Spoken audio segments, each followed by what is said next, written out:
ਗੁਰ ਤੇਗ ਬਹਾਦਰ ਪਰਮ ਕਿਰਪਾਲਾ ਜੀ ਪਰਮ ਕਿਰਪਾਲਾ। ਸ੍ਰੀ ਗੁਰੂ ਗੋਬਿੰਦ ਸਿੰਘ ਬਿਸਾਲਾ ਤਰੋਂ ਤਰਾ ਪਰ ਪੁੰਨ ਪੁੰਨ ਸੀਸਾ ਵਾਹਿਗੁਰੂ ਪੁੰਨ ਪੁੰਨ ਸੀਸਾ ਤਰੋਂ ਤਰਾ ਪਰ ਪੁੰਨ ਸਿਰ ਚਰਨਨ ਪਰ ਤਾਰ। ਏਕ ਓੰਕਾਰ ਸਤਿਗੁਰੂ ਤਿਹ ਪ੍ਰਸਾਦ ਸਚ ਹੋਏ। ਵਾਹਿਗੁਰੂ ਜੀ ਕੀ ਫਤਿਹ।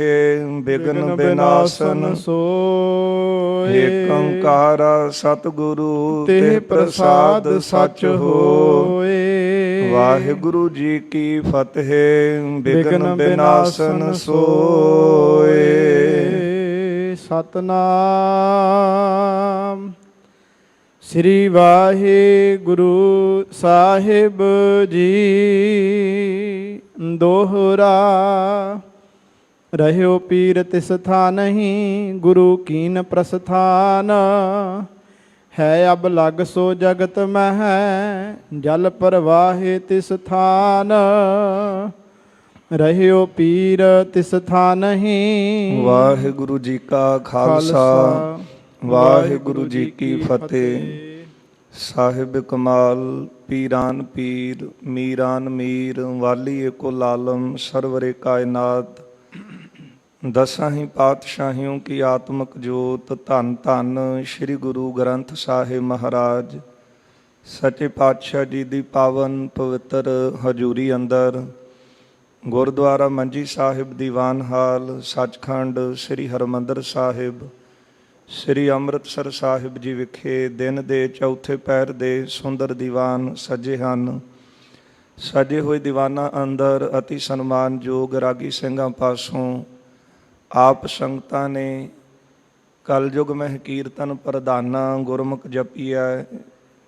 ਗੁਰਮੁਖ ਜਪੀਐ ਲਾਏ ਧਿਆਨਾਂ ਦੇ ਪਾਵਨ ਕੀਰਤਨ ਸਰਵਣ ਕੀਤੇ ਹਨ। ਆਓ ਗੁਰ ਸੰਗਤ ਜੀ, ਹੁਣ ਸਮਾਂ ਹੈ ਸੁਣ ਹਰ ਕਥਾ ਉਤਾਰੀ ਮੈਲ।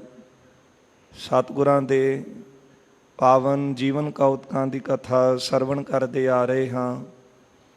ਪਿਛਲੇ ਦੀਵਾਨਾਂ ਵਿੱਚ ਆਪਾਂ ਸਰਵਣ ਕੀਤਾ ਸੀ ਜਗਤ ਗੁਰੂ ਧੰਨ ਗੁਰੂ ਸ੍ਰੀ ਗੁਰੂ ਨਾਨਕ ਦੇਵ ਸਾਹਿਬ ਸੱਚੇ ਪਾਤਸ਼ਾਹ ਜੀ ਕਸ਼ਮੀਰ ਦੀ ਧਰਤੀ 'ਤੇ ਗਏ ਹਨ।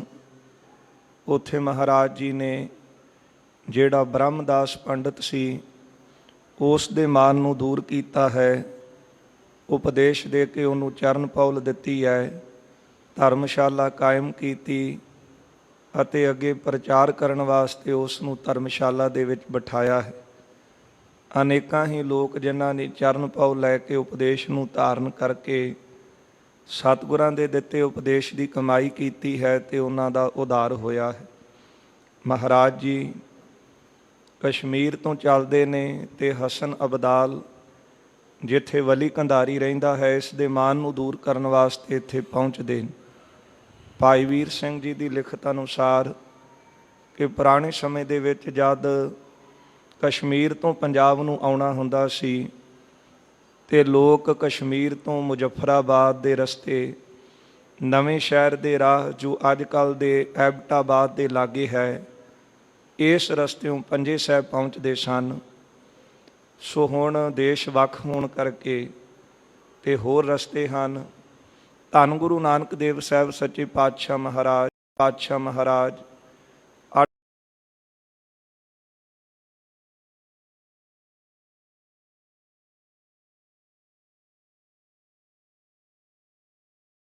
ਦੇ ਨੇੜੇ ਜਿਹੜਾ ਪਹਿਲਾਂ ਰੇਲਵੇ ਸਟੇਸ਼ਨ ਦਾ ਨਾਮ ਸੀ ਹਸਨ ਅਬਦਾਲ ਅਤੇ ਅੱਜ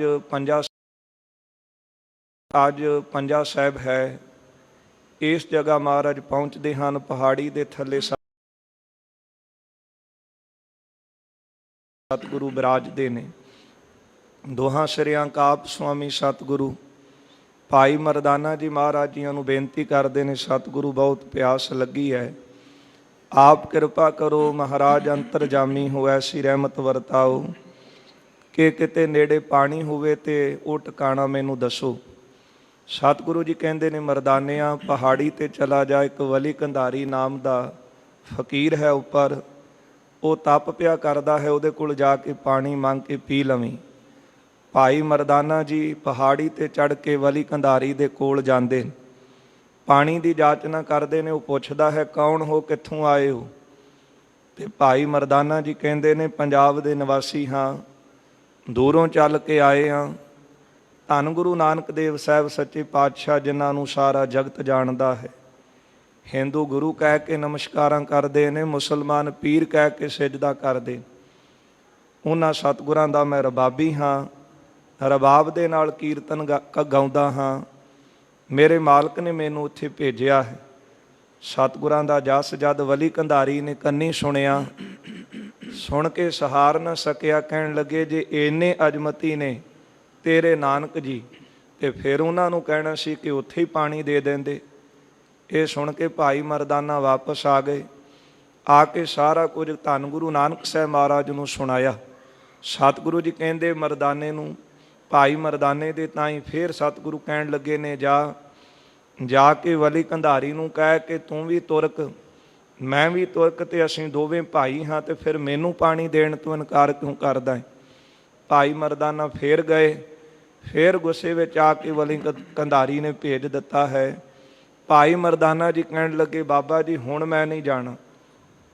ਉਹ ਬਹੁਤ ਜ਼ਿਆਦਾ ਅਪਸ਼ਬਦ ਬੋਲਦਾ ਹੈ, ਮੇਰੇ ਕੋਲ ਸੁਣ ਕੇ ਸਹਾਰੇ ਨਹੀਂ ਜਾਂਦੇ। ਗੁਰ ਕੀ ਨਿੰਦਾ ਸੁਣੈ ਨਾ ਕਾਨ। ਇਸ ਕਰਕੇ ਪਾਣੀ ਜੇ ਮਿਲੇਗਾ ਤੇ ਠੀਕ ਹੈ, ਨਹੀਂ ਤਾਂ ਇਸੇ ਤਰ੍ਹਾਂ ਹੀ ਠੀਕ ਹਾਂ ਇੱਥੇ ਬੈਠੇ। ਗੁਰਦੇਵ ਮੁਸਕਰਾਏ ਹਨ। ਮਹਾਰਾਜ ਜੀਆਂ ਨੇ ਇੱਕ ਕੌਤਕ ਵਰਤਾਇਆ, ਜਿਹੜਾ ਹੱਥ ਵਿੱਚ ਸਤਿਗੁਰਾਂ ਦੇ ਆਸਾ ਸੀ, ਸੋਟਾ ਸੀ, ਮਹਾਰਾਜ ਜੀ ਨੇ ਪਹਾੜ ਦੀ ਜੜ੍ਹ ਦੇ ਵਿੱਚ ਮਾਰਿਆ ਹੈ, ਤੇ ਉਸ ਪਹਾੜ ਦੀ ਜੜ੍ਹ ਦੇ ਵਿੱਚੋਂ ਪਾਣੀ ਦੀ ਬੰਬ ਛੁੱਟੀ ਹੈ। ਉੱਥੋਂ ਪਾਣੀ ਜਿਹੜਾ ਸੀ ਉਹ ਨਿਕਲਣ ਲੱਗਾ। ਜਿਹੜਾ ਪਾਣੀ ਵਲੀ ਕੰਧਾਰੀ ਨੇ ਆਪਣੇ ਤਪ ਦੇ ਬਲ ਦੇ ਨਾਲ ਪਹਾੜ ਤੇ ਰੋਕਿਆ ਸੀ, ਉਹ ਸਾਰਾ ਪਾਣੀ ਇਸ ਰਸਤਿਓਂ ਬਾਹਰ ਆਉਣ ਲੱਗਾ। ਵਲੀ ਕੰਧਾਰੀ ਨੇ ਦੇਖਿਆ, ਗੁੱਸੇ ਵਿੱਚ ਆ ਕੇ ਇੱਕ ਪੱਥਰ ਜਿਹੜਾ ਸੀ ਵੱਡਾ ਪਹਾੜ ਦੀ ਸ਼ਕਲ ਵਾਲਾ, ਉਹ ਉੱਪਰੋਂ ਰੇੜ ਦਿੱਤਾ। ਸਾਰੇ ਰੁੱਖਾਂ ਨੂੰ ਭੰਨਦਾ ਹੋਇਆ ਪੱਥਰ ਹੇਠਾਂ ਆਉਣ ਲੱਗਾ। ਸਤਿਗੁਰੂ ਜੀ ਨੇ ਉਹ ਜਿਹੜਾ ਪੱਥਰ ਸੀ, ਜਿੱਥੋਂ ਪਾਣੀ ਬਾਹਰ ਆ ਰਿਹਾ ਸੀ, ਉਹਦੇ ਉੱਪਰ ਹੀ ਮਹਾਰਾਜ ਜੀ ਨੇ ਹੱਥ ਦੇ ਕੇ ਰੋਕ ਦਿੱਤਾ। ਵਲੀ ਕੰਧਾਰੀ ਹੇਠਾਂ ਉਤਰਦਾ ਹੈ, ਆਪਣਾ ਬਲ ਦਿਖਾਉਣ ਲਈ, ਅਜ਼ਮਤ ਦਿਖਾਉਣ ਲਈ ਬੜੇ ਯਤਨ ਕਰਦਾ ਹੈ। ਉਸ ਪੱਥਰ ਨੂੰ ਲੱਤ ਵੀ ਮਾਰਦਾ ਹੈ, ਪਰ ਸਤਿਗੁਰਾਂ ਅੱਗੇ ਕਿਸ ਦਾ ਜ਼ੋਰ ਚੱਲ ਸਕਦਾ ਸੀ? ਕਿਹੜਾ ਝੱਲੇ ਗੁਰੂ ਦੀ ਝਾਲਾ। ਜਾਣ ਗਿਆ ਕਿ ਇਹ ਤਾਂ ਖੁਦਾ ਦਾ ਰੂਪ ਹਨ, ਖੁਦਾ ਦੇ ਅਵਤਾਰ ਹਨ, ਇਹ ਤਾਂ ਬਹੁਤ ਬਲ ਵਾਲੇ ਨੇ, ਇਹ ਤਾਂ ਸੋ ਅਜ਼ਮਤਾਂ ਦੇ ਪੁੰਜ ਹਨ। ਇਹ ਜਾਣ ਕੇ ਮਹਾਰਾਜ ਜੀ ਦੇ ਫਿਰ ਚਰਨੀ ਪੈ ਗਿਆ।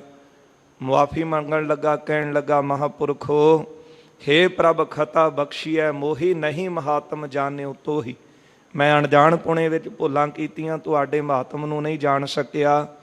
ਆਪ ਕੋਈ ਐਸਾ ਉਪਦੇਸ਼ ਦਵੋ ਜਿਹਦੇ ਨਾਲ ਮੇਰੀ ਪਰਲੋਕ ਵਿੱਚ ਰੱਖਿਆ ਹੋਵੇ।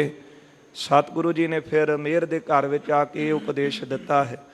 ਗੁਰਦੇਵ ਕਹਿਣ ਲੱਗੇ, ਤਬ ਸ਼੍ਰੀ ਗੁਰੂ ਉਪਦੇਸ਼ ਬਖਾਨਾ, ਤੈ ਮਤ ਸਰ ਦੁੱਖ ਨਾਹ ਕਮਾਨਾ।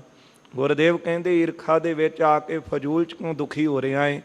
ਕਿਉਂ ਆਪਣਾ ਈਰਖਾ ਦੇ ਨਾਲ ਅੰਦਰ ਸਾੜ ਰਿਹਾ ਹੈ? ਜਿਸ ਮੈਂ ਪ੍ਰਾਪਤ ਕਿਛੂ ਨਾ ਹੋਏ, ਹਰ ਹਿਰਦੈ ਕਰ ਤਿਆਗੋ ਸੋਏ। ਈਰਖਾ ਦੇ ਨਾਲ ਬੰਦੇ ਨੂੰ ਕੁਝ ਵੀ ਪ੍ਰਾਪਤ ਨਹੀਂ ਹੋ ਸਕਦਾ। ਜੇ ਅੰਦਰ ਦੀ ਪ੍ਰਸੰਨਤਾ, ਖੁਸ਼ੀ ਚਾਹੁੰਦਾ ਹੈ ਨਾ, ਤੇ ਅੰਦਰੋਂ ਈਰਖਾ ਤਿਆਗ ਦੇ। ਇਹ ਸੁਣ ਕੇ ਇਸ ਨੇ ਗੁਰੂ ਸਾਹਿਬ ਦਾ ਬਚਨ ਮੰਨਿਆ ਹੈ। ਗੁਰਦੇਵ ਕਹਿਣ ਲੱਗੇ, ਹਰ ਦਮ ਯਾਦ ਖੁਦਾਏ ਕਰੀਜੈ, ਮਾਨੁਖ ਤਨ ਸਫਲਿਓ ਕਰ ਲੀਜੈ। ਹਰ ਵਕਤ ਖੁਦਾ ਨੂੰ ਯਾਦ ਕਰ, ਰੱਬ ਨੂੰ ਯਾਦ ਕਰ, ਤੇ ਮਨੁੱਖਾ ਸਰੀਰ ਇਹਨੂੰ ਸਫਲਾ ਕਰ ਲੈ। ਇਹ ਉਪਦੇਸ਼ ਸੁਣ ਕੇ ਗੁਰੂ ਜੀ ਦੇ ਚਰਨੀ ਪਿਆ ਹੈ। ਬਹੁਤਾ ਪ੍ਰੇਮ ਸਤਿਗੁਰਾਂ ਦੇ ਨਾਲ ਹਿਰਦੇ ਤੋਂ ਕੀਤਾ ਹੈ। ਆਪਣੇ ਸਤਿਗੁਰਾਂ ਨੂੰ ਵੱਡੇ ਪੀਰ ਜਾਣਿਆ ਹੈ। ਇਸ ਤਰ੍ਹਾਂ ਇਹਦੀ ਵੀ ਕਲਿਆਣ ਸਤਿਗੁਰੂ ਜੀ ਨੇ ਵਲੀ ਕੰਧਾਰੀ ਦੀ ਕੀਤੀ ਹੈ। ਇਹ ਵਿਚਾਰ ਆਪਾਂ ਕੱਲ੍ਹ ਦੇ ਦੀਵਾਨਾਂ 'ਚ ਸਰਵਣ ਕੀਤੀ ਸੀ। ਆਓ ਗੁਰੂ ਸੰਗਤ ਜੀ, ਜਿਸ ਤਰ੍ਹਾਂ ਕਿ ਲੜੀਵਾਰ ਕਥਾ ਆ ਰਹੀ ਹੈ ਸਤਿਗੁਰਾਂ ਦੇ ਜੀਵਨ ਕੌਤਕਾਂ ਦੀ, ਆਓ ਇਸ ਅੰਮ੍ਰਿਤਮਈ ਕਥਾ ਨੂੰ, ਇਸ ਅੰਮ੍ਰਿਤ ਨੂੰ ਕੰਨਾਂ ਨੂੰ ਡੂਨੇ ਬਣਾ ਕੇ ਪੀਣ ਦਾ ਯਤਨ ਕਰੀਏ। ਆਪ ਸਮੁੱਚੀ ਸੰਗਤ ਦਿਓ ਅਸੀਸ, ਰਸਨਾ ਕਰੋ ਸਾਰੀ ਪਵਿੱਤਰ। ਸਤਿਗੁਰਾਂ ਨੂੰ ਅਦਬ ਦੇ ਨਾਲ ਸੀਸ ਝੁਕਾਓ। ਪਿਆਰ ਸਹਿਤ ਉਚਾਰਨ ਕਰੋ ਜੀ। ਸਤਿਨਾਮ ਸ੍ਰੀ ਵਾਹਿਗੁਰੂ ਸਾਹਿਬ ਜੀ। ਸਤਿਨਾਮ ਸ੍ਰੀ ਵਾਹਿਗੁਰੂ ਸਾਹਿਬ ਜੀ। ਦੋਹਰਾ ਰਹਿਓ ਪੀਰ ਤਿਸ ਥਾਂ ਨਹੀਂ, ਗੁਰੂ ਕੀਨ ਪ੍ਰਸਥਾਨ। ਸਤਿਗੁਰੂ ਜੀ ਇਹਨੂੰ ਉਪਦੇਸ਼ ਦਿੰਦੇ ਨੇ। ਉਪਦੇਸ਼ ਦੇ ਕੇ ਮਹਾਰਾਜ ਅੱਗੇ ਚੱਲੇ ਹਨ। ਇਹ ਜਿਹੜਾ ਵਲੀ ਕੰਧਾਰੀ ਸੀ ਇਸੇ ਜਗ੍ਹਾ ਤੇ ਹੀ ਰਹਿ ਗਿਆ ਹੈ ਤੇ ਇੱਥੇ ਰਹਿ ਕੇ ਕਮਾਈ ਕਰਨ ਲੱਗਾ ਹੈ। ਹੈ ਅਬ ਲਗ ਸੋ ਜਗਤ ਮਹਿ, ਜਲ ਪ੍ਰਵਾਹੇ ਤਿਸ ਥਾਨ। ਕਵੀ ਜੀ ਕਹਿੰਦੇ ਨੇ ਸੰਗਤ ਜੀ ਇਹ ਜਗ੍ਹਾ ਅੱਜ ਵੀ ਪ੍ਰਗਟ ਹੈ। ਅਟਕ ਦੇ ਨੇੜੇ ਹਸਨ ਅਬਦਾਲ ਪਹਿਲਾਂ ਅੱਡਾ ਸੀ, ਹੁਣ ਪੰਜਾ ਸਾਹਿਬ ਹੈ। ਇੱਥੇ ਗੁਰੂ ਨਾਨਕ ਸਾਹਿਬ ਮਹਾਰਾਜ ਜੀ ਦਾ ਚਰਨ ਛੂਹ ਅਸਥਾਨ ਹੈ ਤੇ ਉਹ ਨਿਸ਼ਾਨ ਵੀ ਅੱਜ ਮੌਜੂਦ ਹੈ। ਜਿਹੜਾ ਪਹਾੜ ਵਲੀ ਕੰਧਾਰੀ ਨੇ ਹੇਠਾਂ ਰੇੜਿਆ ਸੀ ਉਸ ਪੱਥਰ ਦੇ ਉੱਤੇ ਸਤਿਗੁਰਾਂ ਦਾ ਪੰਜਾ ਵੀ ਲੱਗਾ ਹੋਇਆ ਹੈ। ਬੜੇ ਯਤਨ ਕੀਤੇ ਸਨ ਪਹਿਲਾਂ ਵੀ ਇਹਨਾਂ ਮੂਰਖਾਂ ਨੇ ਕਿ ਨਿਸ਼ਾਨੀ ਮੇਟ ਦਈਏ। ਅਜੋਕੇ ਸਮੇਂ 'ਚ ਵੀ ਬੁੱਧੀਜੀਵ ਕਰਦੇ ਹਨ ਕਿ ਦਲੀਲਾਂ ਦੇ ਨਾਲ ਤਰਕਾਂ ਦੇ ਨਾਲ ਆਪਾਂ ਸ਼ਰਧਾ ਤੋੜ ਸਕੀਏ, ਪਰ ਉਹ ਵੀ ਥੱਕ ਹਾਰ ਗਏ। ਇਹ ਸੰਸਾਰ ਤੋਂ, ਫਾਨੀ ਸੰਸਾਰ ਤੋਂ ਕੂਚ ਕਰ ਗਏ। ਚਲੇ ਇਹਨਾਂ ਨੇ ਵੀ ਜਾਣਾ ਹੈ, ਪਰ ਮੱਥੇ ਦੇ ਉੱਤੇ ਕਲੰਕ ਲਵਾ ਕੇ ਸੰਸਾਰ ਤੋਂ ਜਾਣਗੇ ਜਿਹੜੇ ਗੁਰੂ ਕੀਆਂ ਬਖਸ਼ਿਸ਼ਾਂ ਦਾ ਖੰਡਨ ਕਰਨਗੇ। ਰਹੋ ਵਿਚਾਰ। ਕਵੀ ਜੀ ਕਹਿੰਦੇ ਨੇ ਸੰਗਤ ਜੀ ਹੈ ਅਬ ਲਗ ਸੋ ਜਗਤ ਮੈਂ, ਉਹ ਥਾਂ ਅੱਜ ਵੀ ਜਗਤ ਦੇ ਵਿੱਚ ਮੌਜੂਦ ਹੈ। ਪੰਜਾ ਸਾਹਿਬ ਵਾਲੇ ਅਸਥਾਨ ਤੇ ਜਲ ਪ੍ਰਵਾਹੇ ਤੇ ਸਥਾਨ, ਤੇ ਉਸ ਅਸਥਾਨ ਤੋਂ ਅੱਜ ਵੀ ਜਿਹੜਾ ਜਲ ਪ੍ਰਗਟ ਹੁੰਦਾ ਹੈ, ਜਲ ਨਿਕਲਦਾ ਹੈ। ਚੌਪਈ ਜਹ ਕਾਬਲ ਕੋ ਨਗਰ ਸੁਹਾਵਾ। ਅੱਗੇ ਸਤਿਗੁਰੂ ਗਏ ਹਨ ਜਿਹੜਾ ਕਾਬਲ ਨਗਰ ਬੜਾ ਸੁੰਦਰ ਹੈ। ਤਿਸ ਮਹਿ ਪਰਵਿਸ਼ੇ ਦੁਖ ਬੰਦਾਵਾ। ਦੁੱਖਾਂ ਨੂੰ ਖੰਡਨ ਕਰਨ ਵਾਲੇ, ਦੁੱਖਾਂ ਦਾ ਨਾਸ਼ ਕਰਨ ਵਾਲੇ, ਦੁੱਖਾਂ ਰੂਪੀ ਜੰਗਲ ਨੂੰ ਦਾਵਾ ਅਗਨੀਵਤ ਨਾਸ਼ ਕਰਨ ਵਾਲੇ ਸਤਿਗੁਰੂ ਜੀ ਕਾਬਲ ਦੇ ਵਿੱਚ ਪ੍ਰਵੇਸ਼ ਕਰਦੇ ਹਨ। ਇੱਕ ਮਸੀਤ ਅਵਲੋਕੀ ਨੀਕੀ। ਇਸ ਕਾਬਲ ਦੇ ਵਿੱਚ ਸਤਿਗੁਰੂ ਜੀ ਨੇ ਇੱਕ ਬੜੀ ਸੁੰਦਰ ਮਸੀਤ ਦੇਖੀ ਹੈ। ਬੈਠਕ ਹੁਤੀ ਤੁਰਕ ਸਭ ਹੀ ਕੀ। ਇਸ ਮਸੀਤ ਦੇ ਅੰਦਰ ਤੁਰਕਾਂ ਦੀ ਇੱਕ ਬੈਠਕ ਬਣੀ ਹੋਈ ਸੀ, ਜਿੱਥੇ ਆਉਂਦੇ ਜਾਂਦੇ ਤੁਰਕ ਰੁਕਦੇ ਸਨ, ਆਰਾਮ ਕਰਦੇ ਸਨ।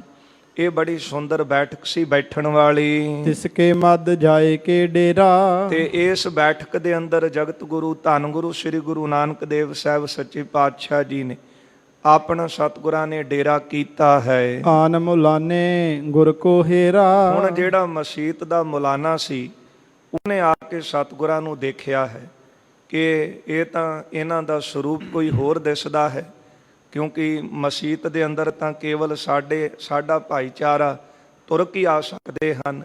ਜਦੋਂ ਸਤਿਗੁਰੂ ਜੀ ਮਸੀਤ ਦੀ ਜਿਹੜੀ ਬੈਠਕ ਹੈ ਉੱਥੇ ਜਾ ਕੇ ਬਿਰਾਜਮਾਨ ਹੁੰਦੇ ਨੇ ਤੇ ਮੌਲਾਨਾ ਆ ਕੇ ਸਤਿਗੁਰਾਂ ਨੂੰ ਦੇਖਣ ਲੱਗਾ। ਬੋਲਿਓ ਕੌਣ ਕਹਾਂ ਤੇ ਆਏ। ਪੁੱਛਦਾ ਹੈ ਸਤਿਗੁਰਾਂ ਨੂੰ, ਕਹਿਣ ਲੱਗਾ ਪੁਰਖਾ ਦੱਸ ਤੂੰ ਕੌਣ ਹੈ ਤੇ ਕਿੱਧਰੋਂ ਆਇਆ ਹੈ। ਹਿੰਦੂ ਸੇ ਤੁਮ ਪਰਹੋ ਲਖਾਏ। ਤੇਰੇ ਆਚਰਣ ਤੋਂ, ਤੇਰੇ ਸਰੂਪ ਤੋਂ ਤਾਂ ਇਦਾਂ ਪ੍ਰਤੀਤ ਹੁੰਦਾ ਹੈ ਜਿਸ ਤਰ੍ਹਾਂ ਕੋਈ ਹਿੰਦੂ ਚੱਲ ਕੇ ਆਇਆ ਹੈ।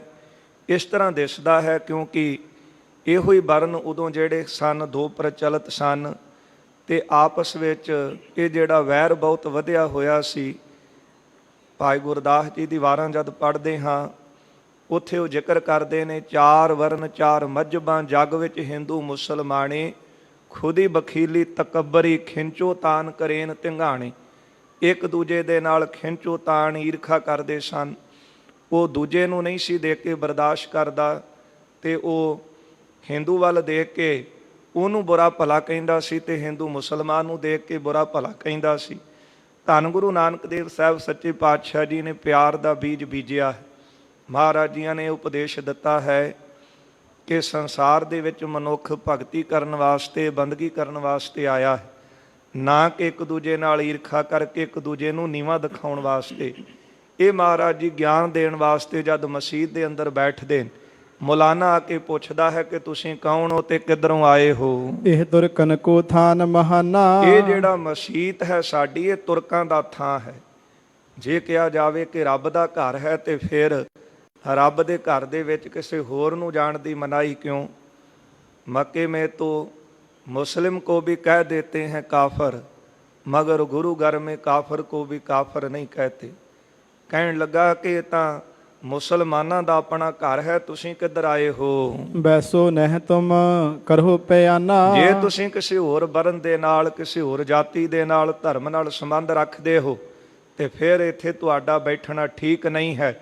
ਤੁਸੀਂ ਉੱਠੋ ਤੇ ਸਾਡੀ ਬੈਠਕ, ਮਸਜਿਦ ਦੀ ਬੈਠਕ ਵਿੱਚੋਂ ਬਾਹਰ ਚਲੇ ਜਾਵੋ। ਸ੍ਰੀ ਨਾਨਕ ਜੀ ਬੈਨ ਉਚਾਰੇ। ਧੰਨ ਗੁਰੂ ਨਾਨਕ ਦੇਵ ਸਾਹਿਬ ਸੱਚੇ ਪਾਤਸ਼ਾਹ ਜੀ ਸੁਣ ਕੇ ਇਹਨੂੰ ਕਹਿਣ ਲੱਗੇ ਨੇ, ਮਾਰਗ ਚਲਤਿਓ ਪਗ ਹਮਹਾਰੇ। ਗੁਰਦੇਵ ਕਹਿੰਦੇ ਅਸੀਂ ਇੱਕ ਰਾਹੀ ਆ, ਰਸਤੇ ਵਿੱਚ ਚਲਦਿਆਂ ਚਲਦਿਆਂ ਪੈਂਡਾ ਕਰਦਿਆਂ ਅਸੀਂ ਥੱਕ ਗਏ ਹਾਂ ਤੇ ਉਹ ਥਕਾਵਟ ਨੂੰ ਦੂਰ ਕਰਨ ਵਾਸਤੇ ਅਸੀਂ ਬੈਠੇ ਹਾਂ। ਰਹਿਨੋ ਏਕ ਸਰਵਰੀ ਸਾਰੀ। ਕੇਵਲ ਇੱਕ ਰਾਤ ਅਸੀਂ ਇੱਥੇ ਰਹਿ ਕੇ ਬਤੀਤ ਕਰਨੀ ਹੈ। ਗਵਨੈ ਹੋਵਤ ਭੋਰ ਅਗਾਰੀ। ਬਸ ਸਵੇਰ ਹੋਵੇਗੀ ਤੇ ਸਵੇਰ ਹੁੰਦਿਆਂ ਹੀ ਆਪਾਂ ਇੱਥੋਂ ਅੱਗੇ ਚਲੇ ਜਾਵਾਂਗੇ। ਮੁੱਲਾ ਕਹੈ ਰਹੋ ਨਹਿ ਬੈਸੇ। ਸਤਿਗੁਰਾਂ ਦੀ ਇਹ ਗੱਲ ਸੁਣ ਕੇ ਮੁੱਲਾ ਕਹਿਣ ਲੱਗਾ ਕਿ ਇੱਥੇ ਤੁਸੀਂ ਨਹੀਂ ਬੈਠਣਾ, ਇੱਥੋਂ ਤੁਸੀਂ ਉੱਠ ਜਾਵੋ। ਹਿੰਦੂ ਰਹਿਨੇ ਦਿਓ ਨਾ ਕੈਸੇ। ਕਿਉਂਕਿ ਇੱਥੇ ਮੁਸਲਮਾਨਾਂ ਤੋਂ ਸਿਵਾ ਹੋਰ ਕੋਈ ਜਾਤੀ ਵਾਲਾ, ਕੋਈ ਵਰਨ ਵਾਲਾ, ਕੋਈ ਧਰਮ ਵਾਲਾ ਇੱਥੇ ਨਹੀਂ ਬੈਠ ਸਕਦਾ। ਇਹ ਤਾਂ ਧੰਨ ਗੁਰੂ ਨਾਨਕ ਦੇਵ ਸਾਹਿਬ ਸੱਚੇ ਪਾਤਸ਼ਾਹ ਜੀ ਨੇ ਰਹਿਮਤਾਂ ਕੀਤੀਆਂ ਨੇ। ਚੰਦਨ ਵਾਸ ਵਿਨਾਸ਼ ਪਾਤਵਲ ਦੋਮਨਾ ਸੇਮ ਖਰਾਬਾ। ਇੱਥੇ ਪਹਿਲੇ, ਦੂਜੇ, ਤੀਜੇ ਦੀ ਕੋਈ ਪੰਗਤ ਨਹੀਂ ਲੱਗਦੀ ਕਿ ਫਲਾਣਾ ਫਲਾਣੀ ਪੰਗਤ 'ਚ ਬਹਿ ਜਾਵੇ, ਫਲਾਣਾ ਫਲਾਣੀ 'ਚ। ਫਲਾਣੇ ਨੂੰ ਇੱਥੇ ਆਉਣ ਦਾ ਕੋਈ ਅਧਿਕਾਰ ਨਹੀਂ, ਹੱਕ ਨਹੀਂ, ਇਸ ਤਰ੍ਹਾਂ ਨਹੀਂ ਹੈ। ਧੰਨ ਗੁਰੂ ਰਾਮਦਾਸ ਸਾਹਿਬ ਸੱਚੇ ਪਾਤਸ਼ਾਹ ਜੀ ਨੇ ਬਖਸ਼ਿਸ਼ਾਂ ਕੀਤੀਆਂ ਨੇ। ਸ੍ਰੀ ਹਰਿਮੰਦਰ ਸਾਹਿਬ ਦੀ ਰਚਨਾ ਕੀਤੀ ਤੇ ਹਰਿਮੰਦਰ ਸਾਹਿਬ ਦੇ 4 ਦਰਵਾਜ਼ੇ ਧੰਨ ਗੁਰੂ ਅਰਜਨ ਦੇਵ ਸਾਹਿਬ ਜੀ ਨੇ ਗੁਰੂ ਰਾਮਦਾਸ ਜੀ ਦਾ ਬਚਨ ਮੰਨ ਕੇ ਰੱਖੇ ਹਨ। ਇਹ 4 ਦਰਵਾਜ਼ਿਆਂ ਵਿੱਚ ਹਰੇਕ ਨੂੰ ਆਉਣ ਦੀ ਇੱਥੇ ਖੁੱਲ੍ਹ ਹੈ। ਖੱਤਰੀ, ਬ੍ਰਾਹਮਣ, ਸੂਦ, ਵੈਸ, ਉਪਦੇਸ਼ ਚਾਹੋ ਵਰਨਾ ਕਹੋ ਸਾਂਝਾ। ਇਹ ਮੁੱਲਾ ਕਹਿਣ ਲੱਗਾ ਕਿ ਇੱਥੋਂ ਤੁਸੀਂ ਉੱਠ ਜਾਵੋ, ਉੱਠ ਕੇ ਕਿਤੇ ਹੋਰ ਚਲੇ ਜਾਵੋ। ਆਨ ਸਥਾਨ ਕਰੋ ਗੁਜਰਾਨਾ। ਹੋਰ ਕਿਤੇ ਆਪਣੀ ਜਿਹੜੀ ਰਾਤ ਹੈ ਉਹ ਤੁਸੀਂ ਬਤੀਤ ਕਰੋ। ਕਹਾ ਮਾਨ ਮਮ ਕਰੋ ਪਿਆਨਾ। ਮੇਰੀ ਇਹ ਗੱਲ ਕਹੀ ਹੋਈ ਮੰਨ ਲਓ ਤੇ ਇੱਥੋਂ ਚਲੇ ਜਾਵੋ। ਆਏ ਤੁਰਕ ਕੋ ਰਿਸੀ ਉਪਜੈ ਹੈ। ਨਹੀਂ ਤਾਂ ਕੋਈ ਹੋਰ ਬੈੜੇ ਸੁਭਾਅ ਵਾਲਾ ਤੁਰਕ ਆ ਗਿਆ ਨਾ ਤੇ ਤੁਹਾਨੂੰ ਵੇਖ ਕੇ ਗੁੱਸੇ ਵਿੱਚ ਆਵੇਗਾ, ਤੁਹਾਡੇ ਤੇ ਕ੍ਰੋਧ ਕਰੇਗਾ। ਬਾਹ ਪਕੜ ਕੇ ਤੁਰਕ ਉਠੈ ਹੈ। ਤੇ ਬਾਹੋਂ ਫੜ ਕੇ ਉਹ ਤੁਰਕ ਤੁਹਾਨੂੰ ਇੱਥੋਂ ਬਾਹਰ ਕੱਢ ਦਵੇਗਾ। ਹਿੰਦੂ ਕੋ ਕਿਆ ਕਾਮ ਮਸੀਤੀ। ਕਿਉਂਕਿ ਕਿਸੇ ਹੋਰ ਧਰਮ ਵਾਲੇ ਦਾ, ਹੋਰ ਜਾਤੀ ਵਾਲੇ ਦਾ ਕੰਮ ਕੀ ਹੈ ਮਸੀਤ ਦੇ ਅੰਦਰ? ਉੱਠ ਕਰ ਚਲੇ ਜਾਹੋ ਪਲ ਰੀਤੀ। ਚੰਗੀ ਗੱਲ ਇਹੋ ਹੀ ਹੈ ਕਿ ਤੁਸੀਂ ਆਪ ਆਰਾਮ ਨਾਲ ਉੱਠੋ ਤੇ ਮਸੀਤ ਤੋਂ ਬਾਹਰ ਨਿਕਲ ਜਾਵੋ। ਜੇ ਮਮ ਬਾਤ ਨਾ ਮਾਨੋ ਕਾਈ। ਜੇ ਮੇਰੀ ਕਹੀ ਹੋਈ ਗੱਲ ਤੁਸੀਂ ਅੱਜ ਨਹੀਂ ਮੰਨੋਗੇ, ਪਕੜ ਬਾਹ ਮੈਂ ਦਿਓ ਉਠਾਈ। ਫਿਰ ਮੈਂ ਹੀ ਤੁਹਾਨੂੰ ਬਾਹੋਂ ਪਕੜ ਕੇ, ਬਾਹੋਂ ਫੜ ਕੇ ਮਸੀਤ ਤੋਂ ਬਾਹਰ ਕੱਢਾਂਗਾ। ਸੁਨ ਸ੍ਰੀ ਮੁਖ ਬਿਖਸੇ ਗੁਣ ਖਾਨੀ। ਸਤਿਗੁਰੂ ਜੀ ਦੀ ਗੱਲ ਸੁਣ ਕੇ ਤੇ ਮੁਖੋਂ ਮੁਸਕਰਾ ਪਏ। ਜਿਹੜਾ ਹੈ ਹੀ ਸਾਰਿਆਂ ਨੂੰ ਸਿੱਧੇ ਰਸਤੇ ਪਾਉਣ ਵਾਸਤੇ ਉਹ ਖੁਦਾ ਆਪ ਆਇਆ, ਉਹ ਰੱਬੀ ਮੂਰਤ ਸਾਰਿਆਂ ਲਈ ਸਾਂਝੀ ਹੈ। ਤੇ ਮਹਾਰਾਜ ਇਹਨਾਂ ਦੀ ਗੱਲ ਸੁਣ ਕੇ ਮੁਸਕਰਾਉਂਦੇ ਨੇ ਕਿ ਕਿਸ ਤਰ੍ਹਾਂ ਮਨੁੱਖ ਆਪਸ ਵਿੱਚ ਵੰਡੀਆਂ ਪਾ ਕੇ ਇੱਕ ਦੂਜੇ ਨਾਲ ਈਰਖਾ ਪਏ ਕਰਦੇ। ਇੱਥੇ ਮਨੁੱਖ ਨੂੰ ਦੇਖ ਕਰਕੇ ਬਰਦਾਸ਼ਤ ਨਹੀਂ ਕਰਦਾ, ਕਿਤੇ ਹੋਰ ਕੋਈ ਬਾਹਰੋਂ ਆ ਜਾਵੇ ਤਾਂ ਵੱਖਰੀ ਗੱਲ ਹੈ। ਪਰ ਇੰਨੀ ਜ਼ਿਆਦਾ ਈਰਖਾ ਵਧੀ ਹੈ ਕਿ ਜੇ ਪਰਮਾਤਮਾ ਦੀ ਜੋਤ ਸਾਰਿਆਂ ਅੰਦਰ ਹੈ ਤੇ ਫਿਰ ਮਨੁੱਖ ਦੀ ਦੂਜੇ ਨਾਲ ਈਰਖਾ ਕਿਉਂ ਹੈ? ਸੁਣ ਕੇ ਪਾਤਸ਼ਾਹ ਮੁਸਕਰਾ ਪਏ, ਹੱਸ ਪਏ ਹਨ। ਸਾਥ ਮੁਲਾਨੇ ਬੋਲੇ ਬਾਣੀ। ਮੁਲਾਨੇ ਦੇ ਤਾਈਂ ਸਤਿਗੁਰੂ ਕਹਿਣ ਲੱਗੇ ਹਨ, ਜੇ ਤੁਝ ਮੈਂ ਹੈ ਜੋਰ ਬੇਸਾਲਾ। ਗੁਰਦੇਵ ਇਹ ਮੁਲਾਨਾ ਕਹਿੰਦਾ ਕਿ ਜਾਓਗੇ ਆਪਣੇ ਆਪ ਠੀਕ ਹੈ, ਨਹੀਂ ਤਾਂ ਬਾਹੋਂ ਫੜ ਕੇ ਬਾਹਰ ਕੱਢ ਦੇਣ।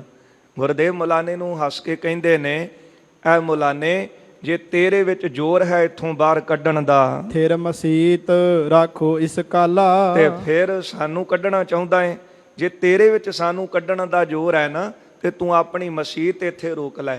ਜਿਹੜੀ ਮਸੀਤ ਤੂੰ ਮੰਨਦਾ ਹੈ ਕਿ ਇਹ ਸਾਡਾ ਘਰ ਹੈ, ਇਸ ਘਰ ਵਿੱਚ ਕੋਈ ਹੋਰ ਆ ਨਹੀਂ ਸਕਦਾ, ਸਾਨੂੰ ਧੱਕੇ ਮਾਰਦਾ ਹੈ, ਬਾਹਰ ਕੱਢਦਾ ਹੈ, ਤੇ ਫਿਰ ਇਸ ਮਸੀਤ ਨੂੰ ਇੱਥੇ ਰੋਕ ਲੈਣਾ ਕਰ। ਜੇ ਥਿਰ ਰਹੀ ਨਾ ਤਾਂ ਤੂੰ ਕੂਰਾ। ਜੇ ਤੇਰੀ ਮਸੀਤ ਇੱਥੇ ਨਾ ਖਲੋਤੀ ਰਹੀ, ਜੇ ਤੇਰੀ ਮਸੀਤ ਇੱਥੋਂ ਫਿਰ ਗਈ, ਕਿਤੇ ਹੋਰ ਚਲੀ ਗਈ, ਫਿਰ ਤੂੰ ਝੂਠਾ ਹੋਵੇਂਗਾ। ਬੋਲਤ ਹੈ ਜੈਸੇ ਕਟ ਊਰਾ। ਜਿਸ ਤਰ੍ਹਾਂ ਤੂੰ ਆਪਣੇ ਮੁਖ ਦੇ ਵਿੱਚੋਂ ਆ ਹੋਸ਼ੀਆਂ ਗੱਲਾਂ ਪਿਆ ਕਰਦਾ ਹੈ ਨਾ, ਜੇ ਤੇਰੀ ਮਸੀਤ ਹੀ ਇੱਥੋਂ ਚਲੀ ਗਈ ਤੇ ਫਿਰ ਤੂੰ ਝੂਠਾ ਸਾਬਤ ਹੋਵੇਂਗਾ। ਮੁੱਲਾ ਕਹੈ ਸਥਿਰ ਕਿਤ ਜਾਵਤ। ਇਹ ਸੁਣ ਕੇ ਮੁੱਲਾ ਜਿਹੜਾ ਸੀ ਨਾ, ਉਹ ਹੰਕਾਰ ਦੇ ਵਿੱਚ ਆਫਰਿਆ ਹੋਇਆ ਕਹਿਣ ਲੱਗਾ ਕਿ ਮੇਰੀ ਮਸੀਤ ਕਿੱਥੇ ਚਲੀ ਜਾਵੇਗੀ?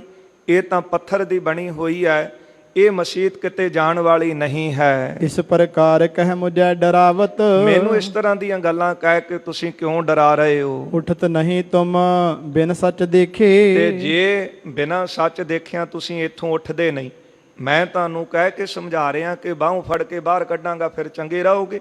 ਜੇ ਸੱਚ ਦੇਖਣ ਤੋਂ ਬਿਨਾਂ ਇੱਥੋਂ ਨਹੀਂ ਉੱਠਦੇ। ਕਹੇ ਅਸ ਕੀਨੋ ਕ੍ਰੋਧ ਵਿਸੇਖੋ, ਇਸ ਤਰ੍ਹਾਂ ਕਹਿ ਕੇ ਤੇ ਮੁੱਲਾ ਬੜੇ ਗੁੱਸੇ ਵਿੱਚ ਆਇਆ ਹੈ। ਇਹ ਕੋ ਗੰਜਨ ਕ੍ਰੋਧ ਵਿਸਾਲਾ। ਹੁਣ ਸਤਿਗੁਰੂ ਜੀ ਇਸ ਦਾ ਕ੍ਰੋਧ ਕੱਟਣ ਵਾਸਤੇ, ਇਹਦਾ ਮਾਨ ਦੂਰ ਕਰਨ ਵਾਸਤੇ ਧੰਨ ਗੁਰੂ ਨਾਨਕ ਦੇਵ ਮਹਾਰਾਜ ਜੀਆਂ ਨੇ ਚੜੇ ਮਸੀਤ ਹੈ ਪਰ ਤਤਕਾਲਾ। ਸਤਿਗੁਰੂ ਜੀ ਨੇ ਇੱਕ ਕੌਤਕ ਇੱਥੇ ਕੀਤਾ ਹੈ। ਕਾਬਲ ਦੇ ਅੰਦਰ ਜਿਹੜੀ ਮਸੀਤ ਸੀ, ਪਾਤਸ਼ਾਹ ਦਾ ਮਾਨ ਦੂਰ ਕਰਨ ਵਾਸਤੇ ਮਸੀਤ ਦੇ ਉੱਤੇ ਚੜ ਗਏ ਹਨ। ਹਵੈ ਅਰੂਡੰ ਜਬੈ ਚਲਾਈ। ਹੁਣ ਸਤਿਗੁਰੂ ਮਸੀਤ ਦੇ ਉੱਤੇ ਚੜਦੇ ਹਨ ਤੇ ਮਸੀਤ ਨੂੰ ਸਤਿਗੁਰੂ ਜੀ ਨੇ ਆਪਣੇ ਹੁਕਮ ਦੇ ਨਾਲ, ਆਗਿਆ ਦੇ ਨਾਲ ਉੱਥੋਂ ਚਲਾ ਦਿੱਤਾ। ਠਿਠਕਿਓ ਮੁੱਲਾ ਹਿਰਦੈ ਡਰਾਈ। ਜਦੋਂ ਮੁੱਲਾ ਨੇ ਕੌਤਕ ਆਪਣੇ ਅੱਖੀਂ ਤੱਕਿਆ ਹੈ ਕਿ ਮੈਂ ਤਾਂ ਇਹਨੂੰ ਫੜ ਕੇ ਬਾਹਰ ਕੱਢ ਰਿਹਾ ਸੀ, ਇਹਨਾਂ ਤਾਂ ਮੇਰੀ ਮਸੀਤ ਹੀ ਇੱਥੋਂ ਹਿਲਾ ਦਿੱਤੀ ਹੈ, ਚਲਾ ਦਿੱਤੀ ਹੈ, ਇਹ ਦੇਖ ਕਰਕੇ ਮੁੱਲਾ ਬਹੁਤ ਹੈਰਾਨ ਹੋਇਆ ਹੈ।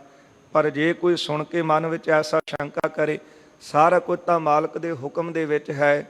ਆਪਾਂ ਨੇੜੇ ਹੀ ਤਰਨ ਤਾਰਨ ਰੋਡ ਤੇ ਝੂਲਣੇ ਮਹਿਲ ਦੇ ਦਰਸ਼ਨ ਕਰਦੇ ਹਾਂ, ਜਿੱਥੇ ਧੰਨ ਗੁਰੂ ਅਰਜਨ ਦੇਵ ਸਾਹਿਬ ਜੀ ਨੇ ਆਪਣੇ ਮੁਖਾਰ ਬਿੰਦ ਤੋਂ ਇਹ ਬਚਨ ਕੀਤੇ ਸਨ ਕਿ ਗੁਰੂ ਕੇ ਮਹਿਲ ਹੀ ਝੂਲਿਆ ਕਰਨਗੇ। ਅੱਜ ਵੀ ਉਹ ਗੁਰਸਿੱਖ ਪਿਆਰੇ, ਉਹ ਕੰਧ ਜਿਹੜੀ ਹੈ ਉਹ ਨਿਸ਼ਾਨੀ ਵਜੋਂ ਮੌਜੂਦ ਹੈ। ਜਦੋਂ ਸੰਗਤ ਦਰਸ਼ਨ ਕਰਦੀ ਅੰਦਰ ਬੈਠਦੀ ਹੈ, ਉਸ ਕੰਧ ਦੇ ਉੱਤੇ ਬੈਠਦੇ ਨੇ ਤੇ ਅਰਦਾਸ ਕਰਕੇ ਅੱਜ ਵੀ ਉਹ ਕੰਧ ਨੂੰ ਹਲੂਣਾ ਦਿੰਦਾ। ਇਹ ਪਾਤਸ਼ਾਹ ਦੇ ਆਪਣੇ ਕੌਤਕ ਹਨ। ਧੰਨ ਗੁਰੂ ਨਾਨਕ ਦੇਵ ਸਾਹਿਬ ਸੱਚੇ ਪਾਤਸ਼ਾਹ ਮਹਾਰਾਜ ਉਹ ਮਸੀਤ ਤੇ ਬੈਠ ਕੇ ਮਸੀਤ ਨੂੰ ਹੀ ਤੋੜ ਦਿੰਦੇ। ਇਹ ਦੇਖ ਕਰਕੇ ਮੁੱਲਾ ਬਹੁਤ ਹੈਰਾਨ ਹੋਇਆ ਤੇ ਮਨ ਵਿੱਚ ਡਰ ਗਿਆ ਹੈ। ਚਾਕ੍ਰਿਤ ਭਏ ਦੇਖ ਨਰ ਸਾਰੇ। ਹੁਣ ਸਾਰੇ ਜਿਹੜੇ ਹੋਰ ਮਨੁੱਖ ਸੀ ਇਹ ਕੌਤਕ ਦੇਖ ਕਰਕੇ ਚੱਕਰਿਤ ਪੈ ਗਏ, ਚੱਕਰਿਤ ਹੈਰਾਨ ਹੋ ਗਏ ਹਨ। ਫਿਰਤ ਮਸੀਤ ਧਾਏ ਨਿਹਾਰੇ। ਇਹ ਹੋਰ ਕੋਈ ਪਸ਼ੂ ਪੰਛੀ ਤਾਂ ਦੌੜਦੇ ਦੇਖੇ ਨੇ ਕਿ ਮਸੀਤ ਦੌੜਦੀ, ਮਸੀਤ ਚੱਲਦੀ, ਮਸੀਤ ਹਿਲਦੀ ਪਹਿਲਾਂ ਕਦੇ ਨਹੀਂ ਸੀ ਦੇਖੀ। ਕਾਬਲ ਕੇ ਚਹੁ ਫੇਰ ਫੇਰਾਈ। ਕਾਬਲ ਦੇ ਚਾਰੇ ਪਾਸੇ ਮਸੀਤ ਫੇਰੀ ਹੈ। ਸੁਨ ਕਾਜੀ ਟਿਗ ਆਇਓ ਧਾਈ। ਇਹ ਸੁਣ ਕੇ ਜਿਹੜਾ ਕਾਜੀ ਸੀ ਉਹ ਦੌੜ ਕੇ ਉੱਥੇ ਆਇਆ ਹੈ। ਪੀਰ ਔਲੀਆ ਕਿਦੋਂ ਖੁਦਾਏ। ਹੁਣ ਸਾਰੇ ਜਾਣਗੇ ਕਿ ਤੇ ਜਾਂ ਕੋਈ ਪੀਰ ਹਨ ਵੱਡੇ, ਜਾਂ ਔਲੀਏ ਨੇ, ਜਾਂ ਕੋ ਖੁਦਾ ਨੇ ਆਪਣਾ ਹੀ ਤਨ ਧਾਰਿਆ ਹੈ। ਬੰਦੇ ਹਾਥ ਚਰਨ ਲਪਟਾਏ। ਸਾਰੇ ਕਾਜੀ, ਸਾਰੇ ਮੁੱਲਾ ਨੇ ਹੱਥ ਜੋੜ ਲਏ ਤੇ ਮਹਾਰਾਜ ਦੇ ਚਰਨੀ ਟਹਿ ਪਏ ਹਨ। ਹੋਏ ਦੀਨ ਬਹੁ ਬਿਨੈ ਉਚਾਰੀ। ਬੜੇ ਦੀਨ ਹੋ ਕੇ ਸਤਿਗੁਰਾਂ ਨੂੰ ਬੇਨਤੀ ਕਰਨ ਲੱਗੇ। ਲੱਖ ਅਜਮਤ ਉਰ ਸ਼ਰਧਾ ਤਰਹੀ। ਇਹ ਅਜਮਤ ਦੇਖ ਕੇ ਸਤਿਗੁਰਾਂ ਦੀ ਤੇ ਮਨ ਵਿੱਚ ਪੂਰਨ ਸ਼ਰਧਾ ਵੱਜ ਗਈ ਹੈ, ਕਿਉਂਕਿ ਇਹ ਗੱਲਾਂ ਦੇ ਨਾਲ ਤਾਂ ਸਮਝਣ ਵਾਲੇ ਨਹੀਂ ਸਨ। ਪਰ ਗੁਰੂ ਜੀ ਨੇ ਇਹਨਾਂ ਨੂੰ ਫਿਰ ਅਜਮਤ ਦੀ ਝਲਕ ਦਿਖਾ ਕੇ ਸਮਝਾ ਦਿੱਤਾ ਕਿ ਮਨ ਵਿੱਚੋਂ ਆਪਣੇ ਮਾਨ ਦੂਰ ਕਰੋ। ਜੇ ਖੁਦਾ ਦਾ ਘਰ ਸਮਝਦੇ ਹੋ ਤੇ ਫਿਰ ਉਹ ਸਾਰਿਆਂ ਲਈ ਹੈ, ਫਿਰ ਆਪਣੀ ਮੱਲ ਮਾਰ ਕੇ ਕਿਉਂ ਬੈਠੇ ਹੋ? ਪਰਮੇਸ਼ਰ ਦਾ ਨਾਮ ਤਾਂ ਕੋਈ ਗਾਵੇ ਕੋ ਸੁਣੈ, ਹਰ ਨਾਮਾ ਚਿਤ ਲਾਏ, ਕਹੋ ਕਬੀਰ ਸੰਸਾ ਨਹੀਂ, ਅੰਤ ਪਰਮਗਤ ਪਾਏ। ਇਹੋ ਹੀ ਅਗਿਆਨਤਾ ਉਹਨਾਂ ਦੇ ਅੰਦਰ ਸਨ ਜਿਨ੍ਹਾਂ ਨੇ ਭਗਤ ਨਾਮਦੇਵ ਜੀ ਨੂੰ ਮੰਦਰ ਚੋਂ ਧੱਕੇ ਮਾਰ ਕੇ ਬਾਹਰ ਕੱਢਿਆ। ਸੂਦ ਸੂਦ ਕਰ ਮਾਰ ਉਠਾਇਓ, ਸ਼ੂਦਰ ਸ਼ੂਦਰ ਕਹਿ ਕੇ ਮੰਦਰ ਚੋਂ ਧੱਕੇ ਦੇ ਕੇ ਬਾਹਰ ਕੱਢ ਦਿੱਤਾ ਸੀ ਕਿ ਸ਼ੂਦਰ ਦਾ ਮੰਦਰ 'ਚ ਕੀ ਕੰਮ ਹੈ। ਪਰ ਮਾਲਕ ਨੇ, ਪਰਮਾਤਮਾ ਵਾਹਿਗੁਰੂ ਜੀ ਨੇ ਆਪਣੇ ਪਿਆਰੇ ਦੀ ਲਾਜ ਰੱਖੀ। ਅਹੰਕਾਰੀਆਂ ਨਿੰਦਕਾਂ ਪਿੱਠ ਦੇ ਨਾਮ ਦਿਓ ਮੁਖ ਲਾਇਆ। ਇਹੋ ਹੀ ਬਸ ਮਹਾਰਾਜ ਜੀ ਨੇ ਇਸ ਕਰਕੇ ਕੌਤਕ ਦਿਖਾਇਆ ਕਿ ਖੁਦਾ ਦੇ ਘਰ ਤੇ ਜੇ ਰੱਬ ਦਾ ਕੋਈ ਘਰ ਬਣਾ ਕੇ ਬੈਠੇ ਹੋ ਤੇ ਉਹਦੀ ਆਪਣੀ ਮੱਲ ਮਾਰ ਕੇ ਨਾ ਬੈਠੋ ਕਿ ਕੇਵਲ ਸਾਡੇ ਲਈ ਹੈ, ਅਸੀਂ ਉਹ ਇਹਦੇ ਅੰਦਰ ਆ ਸਕਦੇ ਹਾਂ ਤੇ ਦੂਜਾ ਇੱਥੇ ਐਂਟਰ ਹੋ ਹੀ ਨਹੀਂ ਸਕਦਾ, ਆ ਹੀ ਨਹੀਂ ਸਕਦਾ। ਇਹ ਮਾਣ ਸਤਿਗੁਰਾਂ ਨੇ ਇਹਨਾਂ ਦਾ ਦੂਰ ਕੀਤਾ। ਜਦੋਂ ਅਜਮਤ ਸਤਿਗੁਰਾਂ ਨੇ ਝਲਕ ਦਿਖਾਈ ਹੈ, ਉਸ ਵੇਲੇ ਸਾਰੀ ਕਾਜੀ ਮੁੱਲਾ ਸਤਿਗੁਰਾਂ ਦੇ ਚਰਨੀ ਢਹਿ ਪਏ ਹਨ ਕਾਬਲ ਦੇ। ਅਬ ਮਸੀਤ ਕੋ ਚਲਤ ਟਿਕਾਵੋ। ਕਹਿਣ ਲੱਗੇ ਹੱਥ ਜੋੜ ਕੇ ਕਿ ਕਿਰਪਾ ਕਰੋ, ਹੁਣ ਮਸੀਤ ਨੂੰ ਆਪਣੇ ਟਿਕਾਣੇ ਹੀ ਰੋਕ ਦਵੋ। ਹਿਤ ਖੁਦਾਏ ਨਿਜ ਦਰਸ ਦਿਖਾਵੋ। ਆਪ ਕਿਰਪਾ ਕਰੋ, ਖੁਦਾ ਦਾ ਵਾਸਤਾ ਹੈ, ਆਪਣੇ ਸਾਨੂੰ ਦਰਸ਼ਨ ਦੇਵੋ। ਗੁਰ ਮਸੀਤ ਤਿਸਟਾਈ ਜਬ ਹੀ। ਸਤਿਗੁਰਾਂ ਨੇ ਇਹਨਾਂ ਦੀ ਬੇਨਤੀ ਨੂੰ ਸੁਣ ਕੇ ਉਹ ਮਸੀਤ ਤੇ ਉੱਥੇ ਹੀ ਟਿਕਾ ਦਿੱਤੀ ਹੈ। ਨਗਰ ਲੋਕ ਆਵਤ ਪੇ ਤਬ ਹੀ। ਜਦ ਨਗਰ ਦੇ ਲੋਕਾਂ ਨੂੰ ਪਤਾ ਲੱਗਾ, ਕਾਬਲ ਦੇ ਲੋਕਾਂ ਨੂੰ ਪਤਾ ਲੱਗਾ ਕਿ ਕੋਈ ਅਜਮਤੀ ਫਕੀਰ, ਕੋਈ ਮਹਾਨ ਪੀਰ, ਕੋਈ ਖੁਦਾ ਦੀ ਪਾਕ ਮੂਰਤ ਉੱਥੇ ਆਈ ਹੈ ਮਸੀਤ ਦੇ ਵਿੱਚ, ਸਾਰੇ ਦਰਸ਼ਨ ਕਰਨ ਵਾਸਤੇ ਦੌੜ ਦੌੜ ਕੇ ਆਉਣ ਲੱਗੇ ਨੇ। ਤਰਹਿ ਉਪਾਇ ਨਾ ਬੰਧਨ ਕਰਹੀ। ਸਾਰੇ ਕਾਬਲ ਨਿਵਾਸੀ ਸਤਿਗੁਰਾਂ ਦੇ ਚਰਨਾਂ 'ਚ ਭੇਟਾਵਾਂ ਰੱਖਦੇ ਨੇ ਤੇ ਨਮਸਕਾਰਾਂ ਕਰਦੇ ਹਨ। ਧੰਨ ਧੰਨ ਪੁੰਨ ਧੰਨ ਉਚਰਹੀ। ਆਪਣੇ ਮੁਖੋਂ ਕਹਿੰਦੇ ਹਨ ਧੰਨ ਹੋ ਆਪ ਜੀ। ਔਕੜ ਆਪਣੋ ਨਾਮ ਕਹਾਇਓ। ਤੇ ਉੱਥੇ ਸਤਿਗੁਰੂ ਜੀ ਨੇ ਇਹਨਾਂ ਨੂੰ ਨਾਮ ਜਪਣ ਦਾ ਉਪਦੇਸ਼ ਦਿੱਤਾ ਹੈ। ਨਾਮ ਦਾਨ ਇਸ਼ਨਾਨ ਦ੍ਰਿੜਾਇਓ। ਨਾਮ ਜਪਣਾ, ਅੰਮ੍ਰਿਤ ਵੇਲੇ ਉੱਠਣਾ, ਇਸ਼ਨਾਨ ਕਰਨਾ ਤੇ ਲੋੜਵੰਦ ਦੇ ਤਾਈਂ ਦਾਨ ਕਰਨਾ, ਇਹ ਸ਼ੁਭ ਗੁਣ ਦ੍ਰਿੜ ਕਰਵਾਏ ਹਨ। ਚਰਨ ਕਮਲ ਗੁਰ ਕੋ ਜੋ ਥਾਮ ਬਾਮੂ। ਤੇ ਸਤਿਗੁਰੂ ਜੀ ਦੇ ਖੱਬੇ ਚਰਨਾਂ ਕਮਲਾਂ ਦੇ ਤਾਈਂ ਪੂੰਜੈ ਤੁਰਕ ਕਰਹਿ ਪ੍ਰਣਾਮੋ। ਤੇ ਤੁਰਕ ਜਿਹੜੇ ਸੀ ਸਤਿਗੁਰਾਂ ਦੇ ਖੱਬੇ ਚਰਨਾਂ ਨੂੰ ਪੂਜਣ ਲੱਗੇ, ਨਮਸਕਾਰਾਂ ਕਰਨ ਲੱਗੇ। ਦਹਿਨੋ ਚਰਨ ਕਮਲ ਤਿਹ ਕਾਲਾ। ਜਿਹੜਾ ਸੱਜਾ ਚਰਨ ਕਮਲ ਸੀ ਸਤਿਗੁਰਾਂ ਦਾ, ਪੂਜੈ ਹਿੰਦੂ ਭਾਉ ਬਿਸਾਲਾ। ਜਿਹੜੇ ਹਿੰਦੂ ਸਨ ਬੜੇ ਪਿਆਰ ਦੇ ਨਾਲ, ਪ੍ਰੇਮ ਦੇ ਨਾਲ ਸਤਿਗੁਰਾਂ ਦੇ ਚਰਨਾਂ ਨੂੰ ਪੂਜਦੇ ਨੇ, ਚਰਨਾਂ ਤੇ ਨਮਸਕਾਰ ਕਰਦੇ ਹਨ। ਸਾਬਿਨ ਕੋ ਦੀਨੋ ਉਪਦੇਸ਼ਾ। ਸਾਰਿਆਂ ਦੇ ਤਾਈਂ ਸਤਿਗੁਰੂ ਜੀ ਨੇ ਉਪਦੇਸ਼ ਦਿੱਤਾ ਹੈ ਨਾਮ ਜਪਣ ਦਾ। ਭਜੋ ਨਾਮ ਤਰ ਜਗਤ ਕਲੇਸ਼ਾ। ਇਹੋ ਹੀ ਉਪਦੇਸ਼ ਦਿੱਤਾ ਹੈ ਕਿ ਭਾਈ ਜਗਤ ਦੇ ਜੰਜਾਲ ਤਿਆਗ ਦਿਓ। ਐਵੇਂ ਈਰਖਾ ਨਾ ਇੱਕ ਦੂਜੇ ਨਾਲ ਕਰੋ, ਈਰਖਾ ਕਰਕੇ ਜਨਮ ਨਾ ਖਰਾਬ ਕਰੋ, ਜਮਾਂ ਦੀਆਂ ਫਾਹੀਆਂ ਦੇ ਵਿੱਚ ਨਾ ਫਸੋ। ਨਾਮ ਜਪਣ ਵਾਸਤੇ ਮਨੁੱਖਾ ਤਨ ਦੇਹੀ ਪ੍ਰਾਪਤ ਹੋਈ ਹੈ। ਭਜੋ ਗੋਬਿੰਦ ਭੂਲ ਮਤ ਜਾਹੋ, ਮਾਨਸ ਜਨਮ ਕਾ ਇਹੀ ਲਾਹੋ। ਇਹ ਉਪਦੇਸ਼ ਸਤਿਗੁਰਾਂ ਨੇ ਦ੍ਰਿੜ ਕਰਵਾਇਆ ਹੈ। ਅੰਤ ਕਾਲ ਮੈਂ ਹੋਏ ਸਹਾਈ। ਗੁਰਦੇਵ ਕਹਿਣ ਲੱਗੇ ਜੇ ਨਾਮ ਜਪੋਗੇ ਤੇ ਅੰਤਲੇ ਸਮੇਂ ਨਾਮ ਸਹਾਈ ਹੋਵੇਗਾ। ਜੇ ਤੁਸੀਂ ਕਹਿੰਦੇ ਹੋ ਕਿ ਧਰਮ ਦੇ ਅਸੀਂ ਆਗੂ ਹਾਂ, ਧਰਮ ਦੇ ਠੇਕੇਦਾਰ ਹਾਂ, ਤੇ ਇੱਕ ਦੂਜੇ ਨੂੰ ਧੱਕੇ ਮਾਰੋਗੇ, ਈਰਖਾ ਕਰੋਗੇ ਤੇ ਸਗੋਂ ਗਲਾਂ ਦੇ ਵਿੱਚ ਫਾਹੀਆਂ ਪੈਣਗੀਆਂ। ਜੇ ਮਨੁੱਖ ਦੇ ਨਾਲ ਪਿਆਰ ਕਰੋਗੇ, ਸ੍ਰਿਸ਼ਟੀ ਨਾਲ ਰੱਬੀ ਅੰਸ਼ ਜਾਣ ਕੇ ਦਾ ਮਾਨ ਸਨਮਾਨ ਕਰੋਗੇ, ਨਾਮ ਜਪੋਗੇ ਤੇ ਅੰਤ ਨੂੰ ਨਾਮ ਸਹਾਈ ਹੋਵੇਗਾ। ਕਰੇ ਜੇ ਕਲਮਲ ਦੇਹ ਮਿਟਾਈ। ਜੇ ਨਾਮ ਜਪੋਗੇ ਤਾਂ ਸਾਰੇ ਪਾਪ ਜਿਹੜੇ ਨੇ ਦੂਰ ਹੋ ਜਾਣਗੇ। ਪਰ ਕੋਈ ਵਿਰਲੇ ਹੀ ਹੈ ਨਾ, ਮੁਖੋਂ ਹਰ ਹਰ ਸਭ ਕੋ ਕਹੈ ਵਿਰਲਾ ਹਿਰਦੈ ਵਸਾਇਆ। ਕੋਈ ਵਿਰਲੇ ਹਨ ਜਿਹੜੇ ਪ੍ਰਭੂ ਦੇ ਨਾਮ ਨੂੰ ਆਪਣੇ ਹਿਰਦੇ 'ਚ ਵਸਾ ਲੈਂਦੇ। ਗੁਰਦੇਵ ਕਹਿੰਦੇ ਨੇ ਜਿਨ੍ਹਾਂ ਦੇ ਹਿਰਦੇ ਵਿੱਚ ਨਾਮ ਵਸ ਗਿਆ, ਮੋਖ ਮੁਖ ਤਿਨ ਪਾਇਆ। ਉਹ ਤਾਂ ਮੁਕਤੀ ਜਾਣੋ, ਪਰ ਧਰਮ ਦੇ ਨਾਂ ਤੇ ਲੜਨ ਵਾਲੇ ਤਾਂ ਬਹੁਤ ਦੇਖੀਦੇ ਨੇ। ਆਪਣੇ ਫਿਰਕਿਆਂ ਤੋਂ, ਆਪਣੇ ਜਿਹੜੇ ਪਹਿਰਾਵਿਆਂ ਤੋਂ, ਪਰ ਕੋਈ ਨਾਮ ਜਪਣ ਵਾਲਾ, ਬੰਦਗੀ ਕਰਨ ਵਾਲਾ ਵਿਰਲਾ ਹੀ ਦਿਸਦਾ ਹੈ। ਸੋ ਮੰਦਰਾਂ ਦੇ ਵਿੱਚ ਜੋ ਕਿ ਸਮੇਂ ਵਿੱਚ ਧਾਰਮਿਕ ਗ੍ਰੰਥ ਜਿਹੜੇ ਨੇ ਉਹ ਅਲੋਪ ਹੁੰਦੇ ਦੇਖੇ ਜਾ ਰਹੇ। ਇਸ ਗੱਲ ਤੇ ਵੀ ਸਨਾਤਨ ਮਤ ਨੂੰ ਚਿੰਤਾ ਪ੍ਰਗਟ ਕਰਨੀ ਚਾਹੀਦੀ ਹੈ। ਜਿਹੜੀ ਇਹਨਾਂ ਦੀ ਮੁੱਖ ਭਾਸ਼ਾ ਸੀ ਸਨਾਤਨ ਮਤ ਦੀ ਸੰਸਕ੍ਰਿਤ, ਉਹ ਵੀ ਅਲੋਪ ਹੁੰਦੀ ਜਾ ਰਹੀ ਹੈ। ਉਸ ਦੇ ਉੱਤੇ ਵੀ ਇਹਨਾਂ ਨੂੰ ਚਿੰਤਾ ਪ੍ਰਗਟ ਕਰਨੀ ਚਾਹੀਦੀ। ਸਿੱਖ ਧਰਮ ਦਾ ਇਤਿਹਾਸ ਬਹੁਤ ਮਹਾਨ ਹੈ। ਗੁਰੂ ਸਾਹਿਬਾਨਾਂ ਨੇ ਬੜੀਆਂ ਬਖਸ਼ਿਸ਼ਾਂ ਸਿੱਖਾਂ ਦੇ ਉੱਤੇ ਕੀਤੀਆਂ ਹਨ, ਮਨੁੱਖਤਾ ਦੇ ਉੱਤੇ ਕੀਤੀਆਂ ਨੇ। ਚਰਨ ਪੌਲ ਦੇ ਕੇ ਇਹਨਾਂ ਨੂੰ ਸਿੱਧੇ ਰਸਤੇ ਪਾਇਆ ਹੈ ਕਿ ਮਨੁੱਖਾ ਸਰੀਰ ਮਿਲਿਆ ਹੈ, ਨਾਮ ਜਪੋ, ਭਗਤੀ ਕਰੋ, ਬੰਦਗੀ ਕਰੋ ਤੇ ਮਨੁੱਖਾ ਜਨਮ ਜਿਹੜਾ ਇਹਨੂੰ ਸਫਲਾ ਕਰ ਲਓ। ਇੱਕ ਦੂਜੇ ਦੇ ਨਾਲ ਝਗੜ ਕੇ ਕੁਝ ਪ੍ਰਾਪਤ ਨਹੀਂ ਹੋਣ ਵਾਲਾ। ਇਸ ਕਰਕੇ ਇੱਕ ਦੂਜੇ ਦੇ ਨਾਲ ਪ੍ਰੇਮ ਕਰਨਾ ਸਿੱਖੋ। ਜਿਨ ਪ੍ਰੇਮ ਕੀਓ ਤਿਨ ਹੀ ਪ੍ਰਭ ਪਾਇਓ। ਜਿਹਨੇ ਪਰਮਾਤਮਾ ਦੀ ਅੰਸ਼ ਜਾਣ ਕੇ ਮਨੁੱਖ ਦੇ ਨਾਲ ਪਿਆਰ ਕੀਤਾ ਹੈ, ਉਹਨੇ ਪਰਮਾਤਮਾ ਦੀ ਪ੍ਰਾਪਤੀ ਕੀਤੀ ਹੈ। ਸੋ ਇੱਥੇ ਸਤਿਗੁਰਾਂ ਨੇ ਬਖਸ਼ਿਸ਼ਾਂ ਕਾਬਲ ਦੇ ਲੋਕਾਂ ਦੇ ਉੱਤੇ ਕੀਤੀਆਂ ਹਨ। ਕੀਜੈ ਸੰਤ ਸੇਵ ਮਨ ਲਾਈ। ਸਾਰੇ ਜਿਹੜੇ ਹਨ ਮਨ ਲਾ ਕੇ ਸੇਵਾ ਕਰਨ ਲੱਗੇ ਹਨ। ਤਿਨ ਕੇ ਬਚਨ ਸੁਨਤ ਸੁਖ ਪਾਈ। ਸਤਿਗੁਰਾਂ ਦੇ ਕੀਮਤੀ ਬਚਨ ਸੁਣ ਕੇ ਸੁਖ ਪਾਉਣ ਲੱਗੇ ਨੇ। ਭਾਈ ਗੁਰਦਾਸ ਜੀ ਨੇ ਵੀ ਬੜਾ ਸੁੰਦਰ ਵਾਰਾ ਅੰਦਰ ਲਿਖਿਆ ਹੈ ਕਿ ਇੱਕ ਜਿਹੜਾ ਸੀ ਉਹ ਮੱਕੇ ਕਾਬੇ ਨੂੰ ਪੂਜ ਰਿਹਾ ਸੀ, ਤੇ ਇੱਕ ਜਿਹੜਾ ਸੀ ਉਹ ਗੰਗਾ ਤੇ ਜਾ ਕੇ ਇਸ਼ਨਾਨ ਕਰਨ ਵਾਲਾ। ਦੋਵੇਂ ਦੇ ਰਸਤੇ ਵੱਖਰੇ ਵੱਖਰੇ ਸਨ। ਇੱਕ ਚੜ੍ਹਦੇ ਨੂੰ ਪਿਆ ਪੂਜਦਾ, ਇੱਕ ਲਹਿੰਦੇ ਨੂੰ ਪਿਆ ਪਾਣੀ ਦਿੰਦਾ ਹੈ, ਸਿਜਦਾ ਪਿਆ ਕਰਦਾ ਹੈ। ਪਰ ਭਾਈ ਗੁਰਦਾਸ ਜੀ ਕਹਿੰਦੇ ਨੇ ਗੁਰੂ ਨਾਨਕ ਸਾਹਿਬ ਜੀ ਨੇ ਐਸਾ ਨਾਮ ਦਾ ਬੀਜ ਬੀਜਿਆ, ਐਸੀ ਪ੍ਰੇਮਾ ਭਗਤੀ ਵਿੱਚ ਇਹਨਾਂ ਭੁੱਲਿਆਂ ਹੋਇਆਂ ਨੂੰ ਜੋੜਿਆ। ਫਿਰ ਘਰ ਘਰ ਬਾਬਾ ਗਾਵੀਐ ਵੱਜਣ ਤਾਲ ਮਰਦੰਗ ਰਬਾਬਾ। ਉੱਥੇ ਘਰ ਘਰ ਦੇ ਵਿੱਚ ਫਿਰ ਬਾਬਾ ਜੀ ਨੂੰ ਗਾਉਣ ਲੱਗੇ। ਹਿੰਦੂ ਜਿਹੜੇ ਸਨ ਉਹ ਗੁਰੂ ਕਹਿ ਕੇ ਪੂਜਦੇ, ਮੁਸਲਮਾਨ ਪੀਰ ਕਹਿ ਕੇ ਸਿਜਦੇ ਪਏ ਕਰਦੇ ਨੇ। ਕਿਉਂ? ਕਿਉਂਕਿ ਭਗਤ ਵਸ਼ਲ ਹੋਏ ਆਇਆ। ਸਤਿਗੁਰੂ ਜੀ ਭਗਤੀ ਨੂੰ ਪਿਆਰ ਕਰਨ ਵਾਲੇ। ਚਲੋ ਪਹਿਰਾਵਾ ਤੇ ਇੱਕ ਇਸ ਵਾਸਤੇ ਧਾਰਨ ਕਰੀਦਾ ਹੈ ਕਿ ਪਹਿਰਾਵੇ ਨੂੰ ਦੇਖ ਕਰਕੇ ਕੁਝ ਯਾਦ ਆ ਜਾਵੇ ਕਿ ਅਸੀਂ ਪਰਮਾਤਮਾ ਦੀ ਭਗਤੀ ਕਰਨ ਵਾਸਤੇ ਸੰਸਾਰ 'ਚ ਆਏ। ਪਰ ਕੱਲਾ ਜੇ ਦਿਖਾਵੇ ਮਾਤਰ ਪਹਿਰਾਵਾ ਪਾ ਕੇ ਕਹੀਏ ਕਿ ਸਾਨੂੰ ਸਤਿਗੁਰੂ ਬਹੁਤ ਪ੍ਰੇਮ ਕਰਦੇ, ਉਹ ਮਾਲਕ ਬੜਾ ਪਿਆਰ ਕਰਦਾ ਹੈ, ਪਰ ਭਾਈ ਗੁਰਦਾਸ ਕਹਿੰਦੇ ਨੇ ਕਿ ਉਹ ਤਾਂ ਭਗਤੀ ਨੂੰ ਪਿਆਰ ਕਰਦੇ ਨੇ। ਭਗਤ ਵਸ਼ਲ ਹੋਏ ਆਇਆ ਪਤਤ ਉਦਾਹਰਣ ਅਜਬ ਅਜਾਬਾ, ਜਿਨ੍ਹਾਂ ਨੂੰ ਸਮਾਜ ਕਹਿੰਦਾ ਸੀ ਇਹ ਪਤਤ ਨੇ, ਸਤਿਗੁਰਾਂ ਨੇ ਉਹਨਾਂ ਦਾ ਵੀ ਉਦਾਰ ਕੀਤਾ, ਕਿਉਂਕਿ ਉਹਨਾਂ ਦੇ ਹਿਰਦੇ ਵਿੱਚ ਨਾਮ ਵਸਿਆ ਹੈ। ਚਾਰ ਵਰਨ ਇੱਕ ਵਰਨ ਹੋਏ, ਸਾਧ ਸੰਗਤ ਮਿਲ ਹੋਏ ਤਰਾਬਾ। ਚਾਰੇ ਵਰਨਾਂ ਨੂੰ ਇੱਕ ਸੰਗਤ ਇੱਕ ਪੰਗਤ ਵਿੱਚ ਬਿਠਾ ਦਿੱਤਾ। ਚੰਦਨ ਵਾਸ ਵਣਾਸਪਤ ਅਵਲ ਦੋਮਨਾ ਸੇਮ ਖਰਾਬਾ। ਜਿਸ ਤਰ੍ਹਾਂ ਚੰਦਨ ਵਿੱਚ ਜਿਹੜੀ ਹੈ ਉਹ ਬਹੁਤ ਵੱਡੀ ਇਹ ਬਖਸ਼ਿਸ਼ ਹੈ ਚੰਦਨ ਤੇ, ਕਿ ਕੋਈ ਵੀ ਰੁੱਖ ਉਹਦੇ ਨੇੜੇ ਹੋਵੇ ਤੇ ਉਹਦੇ 'ਚ ਸੁਗੰਧੀ ਭਰ ਦਿੰਦਾ ਹੈ। ਇਸੇ ਤਰ੍ਹਾਂ ਸਤਿਗੁਰੂ ਜੀ ਨੇ ਹਰੇਕ ਵਰਨ ਵਾਲੇ ਅੰਦਰ, ਹਰੇਕ ਜਾਤੀ ਵਾਲੇ ਦੇ ਅੰਦਰ, ਹਰੇਕ ਧਰਮ ਵਾਲੇ ਦੇ ਅੰਦਰ ਭਗਤੀ ਦੀ ਜਿਹੜੀ ਖੁਸ਼ਬੂ ਸੀ ਉਹ ਭਰ ਦਿੱਤੀ।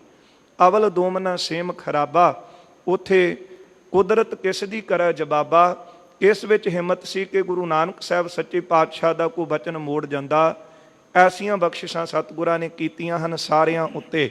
ਮਹਾਰਾਜ ਜੀ ਨੇ ਉਪਦੇਸ਼ ਦਿੱਤਾ ਹੈ, ਅੰਤ ਕਾਲ ਮੈਂ ਹੋਏ ਸਹਾਈ, ਜੇ ਨਾਮ ਜਪੋਗੇ ਨਾਮ ਅੰਤਲੇ ਸਮੇਂ ਸਹਾਈ ਹੋਵੇਗਾ। ਇਹ ਬਚਨ ਸਾਰਿਆਂ ਨੇ ਸੁਣ ਕੇ ਸੁਖ ਪ੍ਰਾਪਤ ਕੀਤਾ ਹੈ। ਹਿਰਦੈ ਵਿਚਾਰ ਕਮਾਵਹਿ ਸੋਊ, ਹਿਰਦੇ ਵਿੱਚ ਵਿਚਾਰ ਕਰਦੇ ਹਨ ਤੇ ਗੁਰੂ ਜੀ ਦੇ ਬਚਨ ਕਮਾਉਣ ਲੱਗੇ ਨੇ। ਤਬ ਹੋਵੈ ਸੁਖ ਲੋਕ ਕਹਿ ਦੋ। ਸਤਿਗੁਰੂ ਜੀ ਕਹਿੰਦੇ ਜੇ ਉਪਦੇਸ਼ ਹਿਰਦੇ ਵਿੱਚ ਵਸਾਓਗੇ, ਵਿਚਾਰ ਕਰੋਗੇ ਨਾ, ਤੇ ਫਿਰ ਦੋਨਾਂ ਲੋਕਾਂ ਵਿੱਚ ਸੁਖ ਪਾਵੋਗੇ। ਕਿਆ ਗੁਰ ਕਹੈ ਕਰੈ ਹਮ ਕਹਾਂ, ਸਨੈ ਸਨੈ ਮਨ ਮੋਰੋ ਮਹਾ। ਕਿ ਗੁਰੂ ਸਾਨੂੰ ਉਪਦੇਸ਼ ਕੀ ਦੇ ਰਹੇ, ਅਸੀਂ ਕੀ ਪਏ ਕਰਦੇ ਹਾਂ। ਹੌਲੀ ਹੌਲੀ ਯਤਨ ਕਰੀਏ ਕਿ ਸਾਡਾ ਮਨ ਗੁਰੂ ਦੀ ਆਗਿਆ ਦੇ ਵਿੱਚ ਆ ਜਾਵੇ, ਗੁਰੂ ਦੀ ਸਿੱਖਿਆ ਦੇ ਵਿੱਚ ਟਿਕ ਜਾਵੇ। ਗੁਰਦੇਵ ਕਹਿੰਦੇ ਜੇ ਬਚਨ ਸੁਣ ਕੇ ਕਮਾਈ ਕਰੋਗੇ ਨਾ, ਤੇ ਮਹਾਰਾਜ ਕਹਿੰਦੇ ਨੇ ਤਬ ਹੋਵੇ ਸੁਖ ਲੋਕ ਕਹਿ ਦੋ।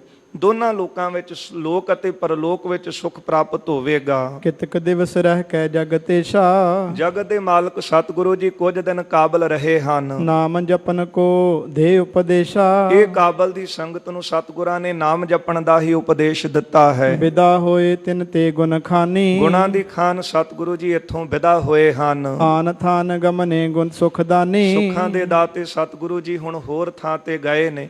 ਸੰਗਤ ਜੀ ਅੱਜ ਵੀ ਜਦੋਂ ਕਾਬਲ ਦੀ ਸੰਗਤ ਆਉਂਦੀ ਹੈ ਨਾ, ਤੇ ਉਹਨਾਂ ਨੇ ਗੁਰੂ ਨਾਨਕ ਸਾਹਿਬ ਜੀ ਦੇ ਸਾਰੇ ਬਚਨ ਸੰਭਾਲ ਕੇ ਰੱਖੇ ਨੇ। ਸਾਬਤ ਸੂਰਤ ਹਨ।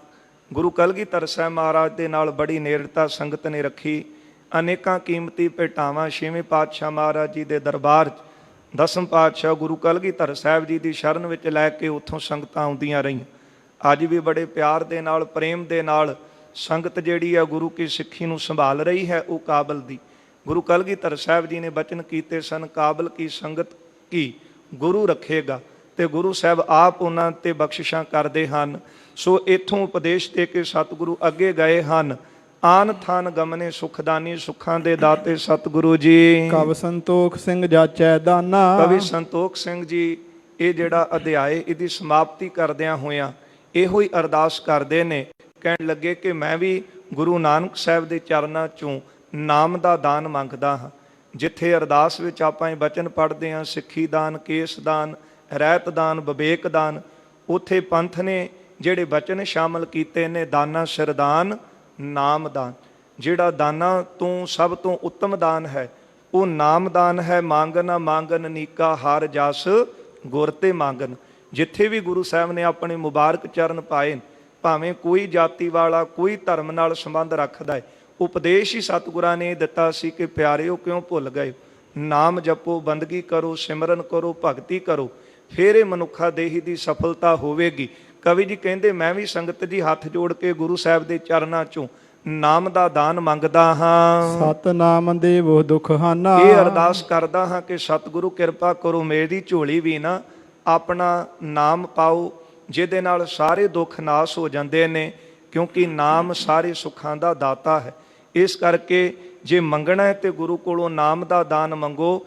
ਇਹ ਦਾਨ ਸਭ ਤੋਂ ਉੱਤਮ ਹੈ। ਦੋਹਰਾ ਸ੍ਰੀ ਸਤਿਗੁਰ ਕੇ ਸ਼ਬਦ ਮਹਿ, ਰਚੇ ਜੇ ਸਿੱਖ ਸੁਖ ਸੰਗ। ਕਵੀ ਰਾਜ ਕਵੀ ਸੰਤੋਖ ਸਿੰਘ ਜੀ ਸ਼੍ਰੀ ਨਾਨਕ ਪ੍ਰਕਾਸ਼ ਉਤਰਾਰਧ ਦਾ 15ਵਾਂ ਅਧਿਆਇ ਆਰੰਭ ਕਰਦੇ ਨੇ। ਪਹਿਲਾ ਮੰਗਲ ਕਰਦੇ ਨੇ ਉਹਨਾਂ ਸਿੱਖਾਂ ਦਾ। ਸ਼੍ਰੀ ਸਤਿਗੁਰ ਕੇ ਸ਼ਬਦ ਮੈਂ, ਉਹ ਗੁਰਸਿੱਖ ਜਿਹੜੇ ਸ਼ਬਦ ਦੇ ਵਿੱਚ ਜਿਨ੍ਹਾਂ ਦੇ ਮਨ ਰੰਗੇ ਹੋਏ ਹਨ। ਰਚੇ ਜੇ ਸਿੱਖ ਸੁਖ ਸੰਗ, ਹਾਂ, ਸੁਖ ਦੇ ਸਹਿਤ ਜਿਹੜੇ ਨਾਮ ਦੇ ਨਾਲ ਜਿਨ੍ਹਾਂ ਦੇ ਮਨ ਰੰਗੇ ਨੇ, ਤਿਨ ਚਰਨਨ ਪਰ ਬੰਦਨਾ, ਉਹਨਾਂ ਦੇ ਚਰਨਾਂ ਦੇ ਉੱਤੇ ਮੈਂ ਨਮਸਕਾਰ ਕਰਦਾ ਹਾਂ। ਕਰੂੰ ਸਦਾ ਸਾ ਉਮੰਗ, ਤੇ ਉਤਸ਼ਾਹ ਦੇ ਸਹਿਤ ਉਹਨਾਂ ਦੇ ਚਰਨਾਂ ਤੇ ਮੈਂ ਮੱਥਾ ਟੇਕਦਾ ਹਾਂ। ਕਿਹਨਾਂ ਦੇ ਚਰਨਾਂ ਤੇ? ਕਹਿੰਦੇ ਹਨ ਕਿ ਉਹ ਗੁਰਸਿੱਖ ਜੋ ਦੀਸੈ ਗੁਰ ਸਿੱਖੜਾ ਤਿਸ ਨਿਵ ਨਿਵ ਲਾਗੋਂ ਪਾਏ ਜਿਉ। ਪਰ ਕਿਹੜੇ ਗੁਰਸਿੱਖ?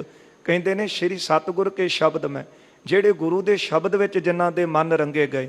ਗੁਰੂ ਕਲਗੀਧਰ ਸਾਹਿਬ ਨੂੰ ਭਾਈ ਨੰਦ ਲਾਲ ਪੁੱਛਦੇ, ਮਹਾਰਾਜ ਸਰੂਪ ਕਿੰਨੇ ਹਨ ਆਪ ਜੀ?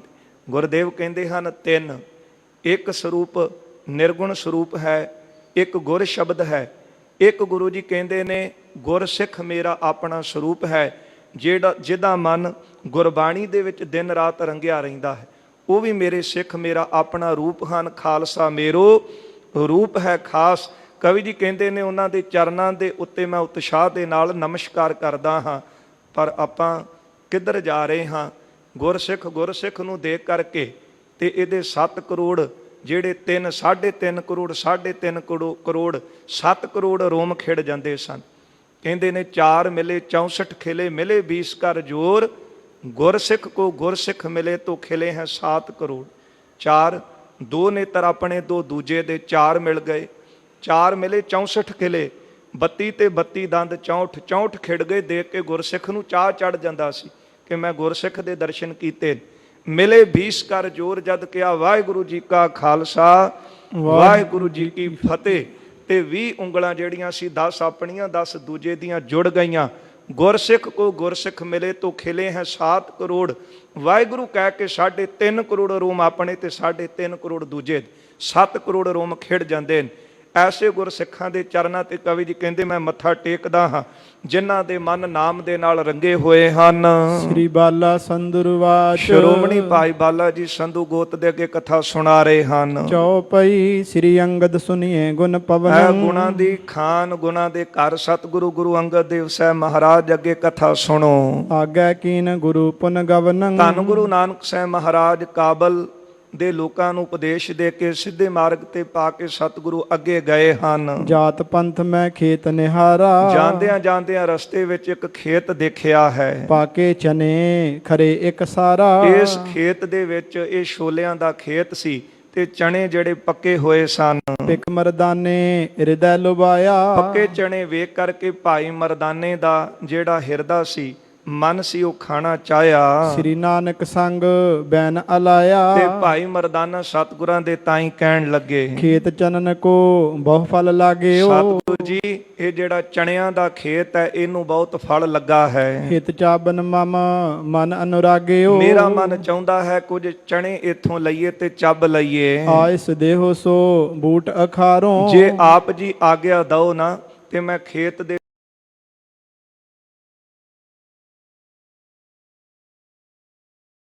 ਪਰ ਜਦੋਂ ਵੀ ਭੁੱਖ ਲੱਗਦੀ ਹੈ, ਪਿਆਸ ਲੱਗਦੀ, ਤੇ ਗੁਰੂ ਸਾਹਿਬ ਦੇ ਚਰਨਾਂ 'ਚ ਬੇਨਤੀ ਕਰਦੇ ਨੇ ਕਿ ਕਿਹੜਾ ਭੋਜਨ ਮੇਰੇ ਲਈ ਖਾਣ ਯੋਗ ਹੈ। ਮੈਂ ਆਪਣੇ ਗੁਰੂ ਤੋਂ ਪੁੱਛਾਂ ਕਿ ਖਾਣ ਵਾਸਤੇ ਤਾਂ ਆਪਣੇ ਆਪ ਹੀ ਜਾ ਸਕਦੇ ਸਨ, ਪਰ ਨਹੀਂ, ਜਦੋਂ ਭੁੱਖ ਲੱਗਣੀ, ਪਿਆਸ ਲੱਗਣੀ, ਸਤਿਗੁਰਾਂ ਤੋਂ ਆਗਿਆ ਲੈਣੀ।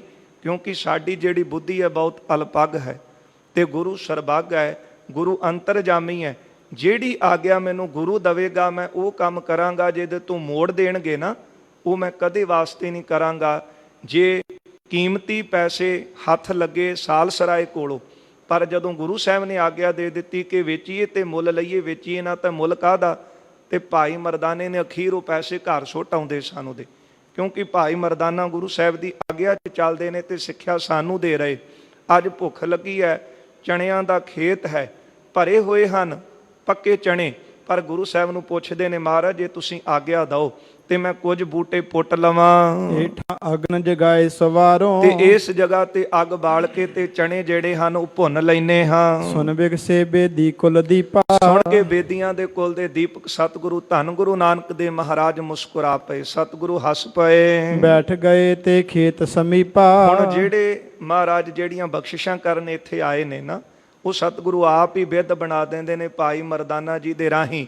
ਮਹਾਰਾਜ ਸੁਣ ਕੇ ਮੁਸਕਰਾਏ, ਜਾਣਦੇ ਸਭ ਸਤਿਗੁਰੂ ਕਿ ਇੱਥੇ ਹੁਣ ਉਹ ਬਖਸ਼ਿਸ਼ਾਂ ਕਰਕੇ ਜਾਣੀਆਂ ਬਾਲਕ ਤੇ ਮਹਾਰਾਜ ਉਸ ਖੇਤ ਦੇ ਨੇੜੇ ਹੀ ਬੈਠ ਗਏ ਹਨ। ਤਹ ਇੱਕ ਬਾਲਕ ਥੋ ਰਖਵਾਰਾ, ਇਸ ਖੇਤ ਦਾ ਇੱਕ ਰਾਖਾ ਬਾਲਕ ਸੀ ਜਿਹੜਾ ਇੱਥੇ ਆਪਣੀ ਡਿਊਟੀ ਕਰਦਾ ਸੀ। ਖੇਤ ਦੇ ਚਣੇ ਪੱਕੇ ਸਨ ਤੇ ਉਹਦੀ ਰਾਖੀ ਵਾਸਤੇ ਬੈਠਾ ਸੀ। ਸ੍ਰੀ ਗੁਰ ਕੋ ਤਿਨ ਦਰਸਨਿਹਾਰਾ, ਜਦੋਂ ਉਸ ਬਾਲਕ ਨੇ ਵਡਭਾਗੇ ਨੇ ਗੁਰੂ ਨਾਨਕ ਸਾਹਿਬ ਜੀ ਦੇ ਦਰਸ਼ਨ ਕੀਤੇ ਨੇ, ਹਿਰਦਾ ਨਿਰਮਲ ਭਇਓ ਬਿਸਾਲਾ। ਬਸ ਦਰਸ਼ਨਾਂ ਵਿੱਚ ਐਸੀ ਖਿੱਚ ਸੀ, ਭਗਤੀ ਨੂੰ ਸਤਿਗੁਰਾਂ ਨੇ ਫਲ ਲਾਉਣਾ ਸੀ। ਪੂਰਬਲੇ ਭਾਗ ਬਾਲਕ ਦੇ ਜਾਗੇ।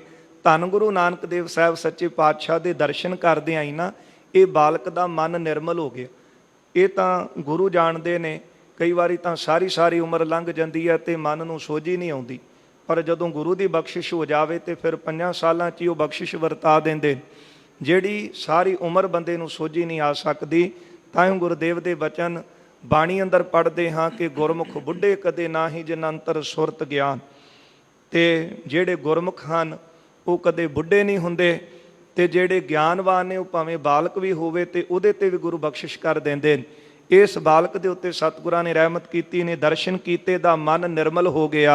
ਅਸ ਕਾਰਜ ਕੀਨੋ ਤਿਹ ਕਾਲਾ, ਤੇ ਇਹ ਬਾਲਕ ਦਾ ਮਨ ਉਸ ਵੇਲੇ ਜਾਗਿਆ, ਨਿਰਮਲ ਹੋਇਆ, ਪਵਿੱਤਰ ਹੋਇਆ ਤੇ ਕੰਮ ਕਰਨ ਲੱਗਾ।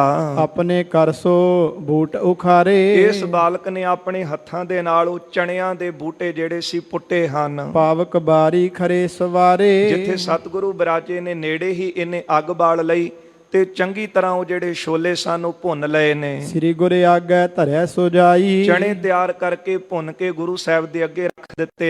ਬੈਠਿਓ ਨਿਕਟ ਆਪ ਹਿਤ ਤਲਾਈ, ਤੇ ਬੜੇ ਪਿਆਰ ਨੂੰ ਆਪਣੇ ਹਿਰਦੇ ਵਿੱਚ ਭਰ ਕੇ ਪ੍ਰੇਮ ਦੇ ਨਾਲ ਸਤਿਗੁਰਾਂ ਦੇ ਕੋਲ ਬੈਠ ਗਿਆ। ਸ੍ਰੀ ਪ੍ਰਭ ਕਹੈ ਲਿਹੋ ਮਰਦਾਨੇ, ਸਤਿਗੁਰੂ ਜੀ ਕਹਿਣ ਲੱਗੇ ਭਾਈ ਮਰਦਾਨਾ ਦੇ ਤਾਈ। ਮਹਾਰਾਜ ਕਹਿੰਦੇ ਮਰਦਾਨਿਆ ਆ ਤੇਰਾ ਭੋਜਨ ਆ ਗਿਆ, ਇਹਨੂੰ ਛਕ ਲੈ। ਚਾਹਤ ਜੋ ਹਿਰਦੈ ਕਰਹੋ ਸਿਖਾਨੇ, ਜੋ ਤੂੰ ਚਾਹੁੰਦਾ ਸੀ ਤੇਰੀ ਕਰਤਾਰ ਨੇ ਇੱਛਾ ਪੂਰੀ ਕੀਤੀ ਹੈ ਤੇ ਹੁਣ ਇਹ ਛਕ ਲੈਣਾ ਕਰ। ਆਏ ਸਮਾਨੀ ਕੀਨ ਚਬੀਣਾ, ਭਾਈ ਮਰਦਾਨਾ ਜੀ ਨੇ ਸਤਿਗੁਰਾਂ ਦੀ ਆਗਿਆ ਮੰਨ ਕੇ ਉਹ ਭੁੱਜੇ ਜਿਹੜੇ ਚਣੇ ਸਨ ਉਹ ਛਕ ਲਏ ਹਨ। ਸਰਬ ਨਬੀਰ ਸਵਾਦ ਬਹੁਲੀਨਾ, ਉਹ ਸਾਰੇ ਹੀ ਨਿਬੇੜ ਦਿੱਤੇ। ਇੰਨੀ ਭੁੱਖ ਲੱਗੀ ਕਿ ਸਾਰੇ ਹੀ ਨਿਬੇੜ ਲਏ ਤੇ ਛਕ ਲਏ ਹਨ ਸਾਰੇ ਹੀ। ਪੁਨ ਬਾਲਕ ਕੇ ਅਸ ਉਰ ਆਈ, ਫਿਰ ਉਹ ਜਿਹੜਾ ਬਾਲਕ ਆਇਆ ਸੀ ਸੇਵਾ ਕਰਨ ਵਾਸਤੇ, ਉਹਦੇ ਮਨ ਵਿੱਚ ਇਸ ਤਰ੍ਹਾਂ ਆਈ ਹੈ, ਕਛ ਭੋਜਨ ਆਨੋ ਕਰ ਜਾਈ, ਕੁਝ ਭੋਜਨ ਮੈਂ ਘਰੇ ਜਾ ਕੇ ਲਿਆਵਾਂ। ਦੇਵ ਸੰਤਨ ਅਹੈ ਸ਼ੁਦਾਤੁਰ, ਕਿਉਂਕਿ ਜਦ ਭਾਈ ਮਰਦਾਨੇ ਨੂੰ ਦੇਖਿਆ ਨਾ ਕਿ ਸਾਰੇ ਛੋਲੇ ਨੇ ਨਿਬੇੜ ਤੇ ਜਾਣ ਗਿਆ ਕਿ ਇਹ ਸੰਤ ਤਿੰਨ ਆਏ ਨੇ ਤੇ ਲੱਗਦਾ ਇਹਨਾਂ ਨੂੰ ਭੁੱਖ ਲੱਗੀ। ਹੁਣ ਮੈਂ ਘਰੇ ਜਾਣਾ ਤੇ ਘਰੋਂ ਪਕਵਾਨ ਕੋਈ ਲੈ ਕੇ ਆਉਣਾ ਇਹਨਾਂ ਨੂੰ ਛਕਾਉਣ ਦੇ ਲਈ। ਕਰ ਵਿਚਾਰ ਤਬ ਚਲਨ ਲੱਗਾ ਘਰ, ਮਨ 'ਚ ਵਿਚਾਰ ਕਰਕੇ ਭਾਗ ਜਾਗੇ ਨਾ ਵੱਡੇ। ਕਈ ਵਾਰੀ ਐਸਾ ਮਨ ਸੁੱਤਾ ਹੁੰਦਾ ਹੈ ਕਿ ਦੇਖ ਕੇ ਘਰੇ ਲੁਕ ਜਾਈਦਾ ਹੈ, ਕਿਤੇ ਚਾਹ ਹੀ ਨਾ ਪਿਆਣੀ ਪਵੇ, ਕਿਤੇ ਪ੍ਰਸ਼ਾਦਾ ਹੀ ਨਾ ਛਕਾਣਾ ਪੈ ਜਾਵੇ। ਪਰ ਜਿਨ੍ਹਾਂ ਤੇ ਗੁਰੂ ਦੀ ਕਿਰਪਾ ਹੈ, ਉਹ ਦਿੱਤਾ ਹੋਇਆ ਮਾਲਕ ਦਾ ਜਿਹੜਾ ਅੰਨ ਹੈ, ਸ਼ੁਕਰਾਨਾ ਕਰਦਿਆਂ ਹੋਇਆਂ ਹਮੇਸ਼ਾ ਤਿਆਰ ਬਰ ਤਿਆਰ ਰਹਿੰਦੇ ਨੇ। ਲੰਗਰ ਤਿਆਰ ਕਰਕੇ, ਜਿਸ ਤਰ੍ਹਾਂ ਭਾਈ ਨੰਦ ਲਾਲ ਜੀ ਇਹ ਜਿਹੜੇ ਸਨ ਪ੍ਰੀਖਿਆ ਚੋਂ ਪੂਰੇ ਉਤਰੇ ਸਨ। ਮਾਲਕ ਦੀ ਸੋ ਅੰਸ਼ ਜਾਣ ਕਰਕੇ ਸਾਰਿਆਂ ਦਾ ਮਾਨ ਸਨਮਾਨ ਕਰਨਾ। ਇਹ ਬਾਲਕ ਦੇ ਭਾਗ ਜਾਗੇ ਤੇ ਸੋਚਦਾ ਹੈ ਕਿ ਮੈਂ ਘਰੇ ਜਾਵਾਂ, ਕੋਈ ਪਕਵਾਨ ਜਿਹੜਾ ਤਿਆਰ ਕਰਕੇ ਇਹਨਾਂ ਲਈ ਲੈ ਕੇ ਆਵਾਂ। ਬੂਝਨ ਕੀਨ ਪ੍ਰਭੂ ਨੇ ਤਬ ਹੀ, ਜਦ ਉੱਠਣ ਲੱਗੇ ਸਤਿਗੁਰੂ ਤਾਂ ਸਭ ਜਾਣਦੇ ਨੇ। ਮਹਾਰਾਜ ਪੁੱਛਦੇ ਹਨ ਬਾਲਕ ਨੂੰ, ਕਹਾਂ ਚੱਲਿਓ ਬਾਲਕ ਤੂੰ ਅਬ ਹੀ। ਗੁਰਦੇਵ ਕਹਿੰਦੇ ਬਾਲਕ ਪੁੱਤਰ ਕਿੱਧਰ ਚੱਲਿਆ ਹੈ ਉੱਠ ਕੇ। ਹੱਥ ਬੰਦ ਕਹੈ ਮੈਂ ਕਰ ਜਾਵਾਂ, ਇਹ ਛੋਟਾ ਬਾਲਕ ਹੱਥ ਜੋੜ ਕੇ ਕਹਿਣ ਲੱਗਾ ਸਤਿਗੁਰੂ ਮੈਂ ਘਰ ਚੱਲਿਆ ਹਾਂ, ਹੇਤ ਤੁਮਾਰੇ ਭੋਜਨ ਲਿਆਵੋ। ਆਪ ਜੀ ਦੇ ਛਕਣ ਵਾਸਤੇ ਕੁਝ ਪਕਵਾਨ ਮੈਂ ਘਰੋਂ ਲੈ ਆਵਾਂ। ਘਰੇ ਪੱਕਿਆ ਹੋਏਗਾ ਭੋਜਨ, ਜੋ ਵੀ ਹੋਇਆ ਤਿਆਰ ਉਹ ਮੈਂ ਤੁਹਾਡੇ ਲਈ ਲਿਆਵਾਂ। ਆਪ ਸੰਤ ਸੁਖ ਦੇਹੋ ਕਨੇਰਾ, ਆਪ ਜੀ ਸੁਖਦਾਈ ਸੰਤ ਹੋ, ਬਹੁਤਾ ਸੁਖ ਦੇਣ ਵਾਲੇ ਹੋ। ਪਾਵੋ ਬਦਨ ਭਲਾ ਹੋਏ ਮੇਰਾ, ਤੇ ਆਪ ਸੰਤ ਹੋ ਨਾ, ਜਦੋਂ ਭੋਜਨ ਆਪਣੇ ਮੁਖ 'ਚ ਪਾਵੋਗੇ ਤੇ ਮੇਰਾ ਭਲਾ ਹੋ ਜਾਵੇਗਾ। ਕਿਉਂਕਿ ਕਿਰਤੀ ਜਿਹੜਾ ਹੈ ਉਹ ਸਭ ਤੋਂ ਉੱਤਮ ਹੈ। ਕਿਉਂਕਿ ਘਾਲ ਖਾਏ ਕਿਛ ਹੱਥੋਂ ਦੇ, ਨਾਨਕ ਰਾਹੁ ਪਛਾਣੈ ਸੀ। ਹੱਥੀਂ ਕਿਰਤ ਕਰਦਾ ਹੈ ਤੇ ਉਹ ਕੋਈ ਲੋੜਵੰਦ ਆਵੇ, ਅਤਿਥੀ ਆਵੇ ਤੇ ਉਹਨੂੰ ਭੁੱਖਾ ਨਹੀਂ ਜਾਣ ਦਿੰਦਾ ਤੇ ਉਹਦੀ ਸੇਵਾ ਕਰਕੇ ਪ੍ਰਸੰਨ ਹੁੰਦਾ ਹੈ। ਸੋ ਉਸ ਵੇਲੇ ਬਾਲਕ ਕਹਿੰਦਾ ਹੈ ਕਿ ਮੈਂ ਘਰ ਜਾਵਾਂ, ਮਹਾਰਾਜ ਕੋਈ ਸੰਤ ਹੋ ਆਪ ਪਕਵਾਨ ਲੈ ਕੇ ਆਵਾਂ, ਆਪ ਛਕੋਗੇ ਤੇ ਮੇਰਾ ਭਲਾ ਹੋਵੇਗਾ। ਦੇਖ ਕੇ ਉਰ ਕੋ ਭਾਉ ਲਖਾਨਾ, ਜਦੋਂ ਸਤਿਗੁਰਾਂ ਨੇ ਇਸ ਬਾਲਕ ਦੇ ਹਿਰਦੇ ਦਾ ਪਿਆਰ ਦੇਖਿਆ, ਪ੍ਰੇਮ ਦੇਖਿਆ, ਗੋਬਿੰਦ ਭਾਉ ਭਗਤ ਦਾ ਭੁੱਖਾ, ਕੋਈ ਪਦਾਰਥਾਂ ਦੀ ਭੁੱਖ ਨਹੀਂ ਗੁਰੂ ਨੂੰ, ਕੋਈ ਪਕਵਾਨਾਂ ਦੀ ਭੁੱਖ ਨਹੀਂ ਗੁਰੂ ਨੂੰ। ਬਸ ਪਿਆਰ ਦੇ ਨਾਲ ਜਿਹੜਾ ਸੇਵਾ ਵਿੱਚ ਲੱਗਾ, ਇੱਕ ਤਿਲ ਨਹੀਂ ਭੰਨੈ ਘਾਲੇ, ਉਹਦਾ ਇੱਕ ਤਿਲ ਜਿੰਨਾ ਕੀਤਾ ਹੋਇਆ ਵੀ ਬਿਰਥਾ ਨਹੀਂ ਗੁਰੂ ਜਾਣ ਦਿੰਦੇ। ਸਤਿਗੁਰੂ ਜੀ ਉਸ ਵਕਤ ਇਹਦੇ ਹਿਰਦੇ ਦਾ ਪਿਆਰ ਦੇਖ ਕੇ, ਕਿਰਪਾ ਧਾਰ ਗੁਰ ਬਚਨ ਬਖਾਨਾ, ਕਿਰਪਾ ਦੇ ਖਜ਼ਾਨੇ ਸਤਿਗੁਰੂ ਜੀ ਨੇ ਉਸ ਵਕਤ ਮਹਾਰਾਜ ਜੀ ਨੇ ਬਚਨ ਕੀਤਾ ਹੈ। ਸਬਰ ਤੇਰਾ ਲੇਫ ਨਿਹਾਲੀ। ਹਾਂ, ਗੁਰਦੇਵ ਨੇ ਬਚਨ, ਇਹ ਦੋ ਪੰਕਤੀਆਂ ਨੇ, ਬਾਣੀ ਵਿੱਚ ਨਹੀਂ ਹਨ, ਇੱਥੇ ਇਤਿਹਾਸ ਵਿੱਚ ਦਰਜ ਨੇ। ਸੱਥਰ ਤੇਰਾ ਲੇਫ ਨਿਹਾਲੀ, ਭਾਉ ਤੇਰਾ ਪਕਵਾਨ।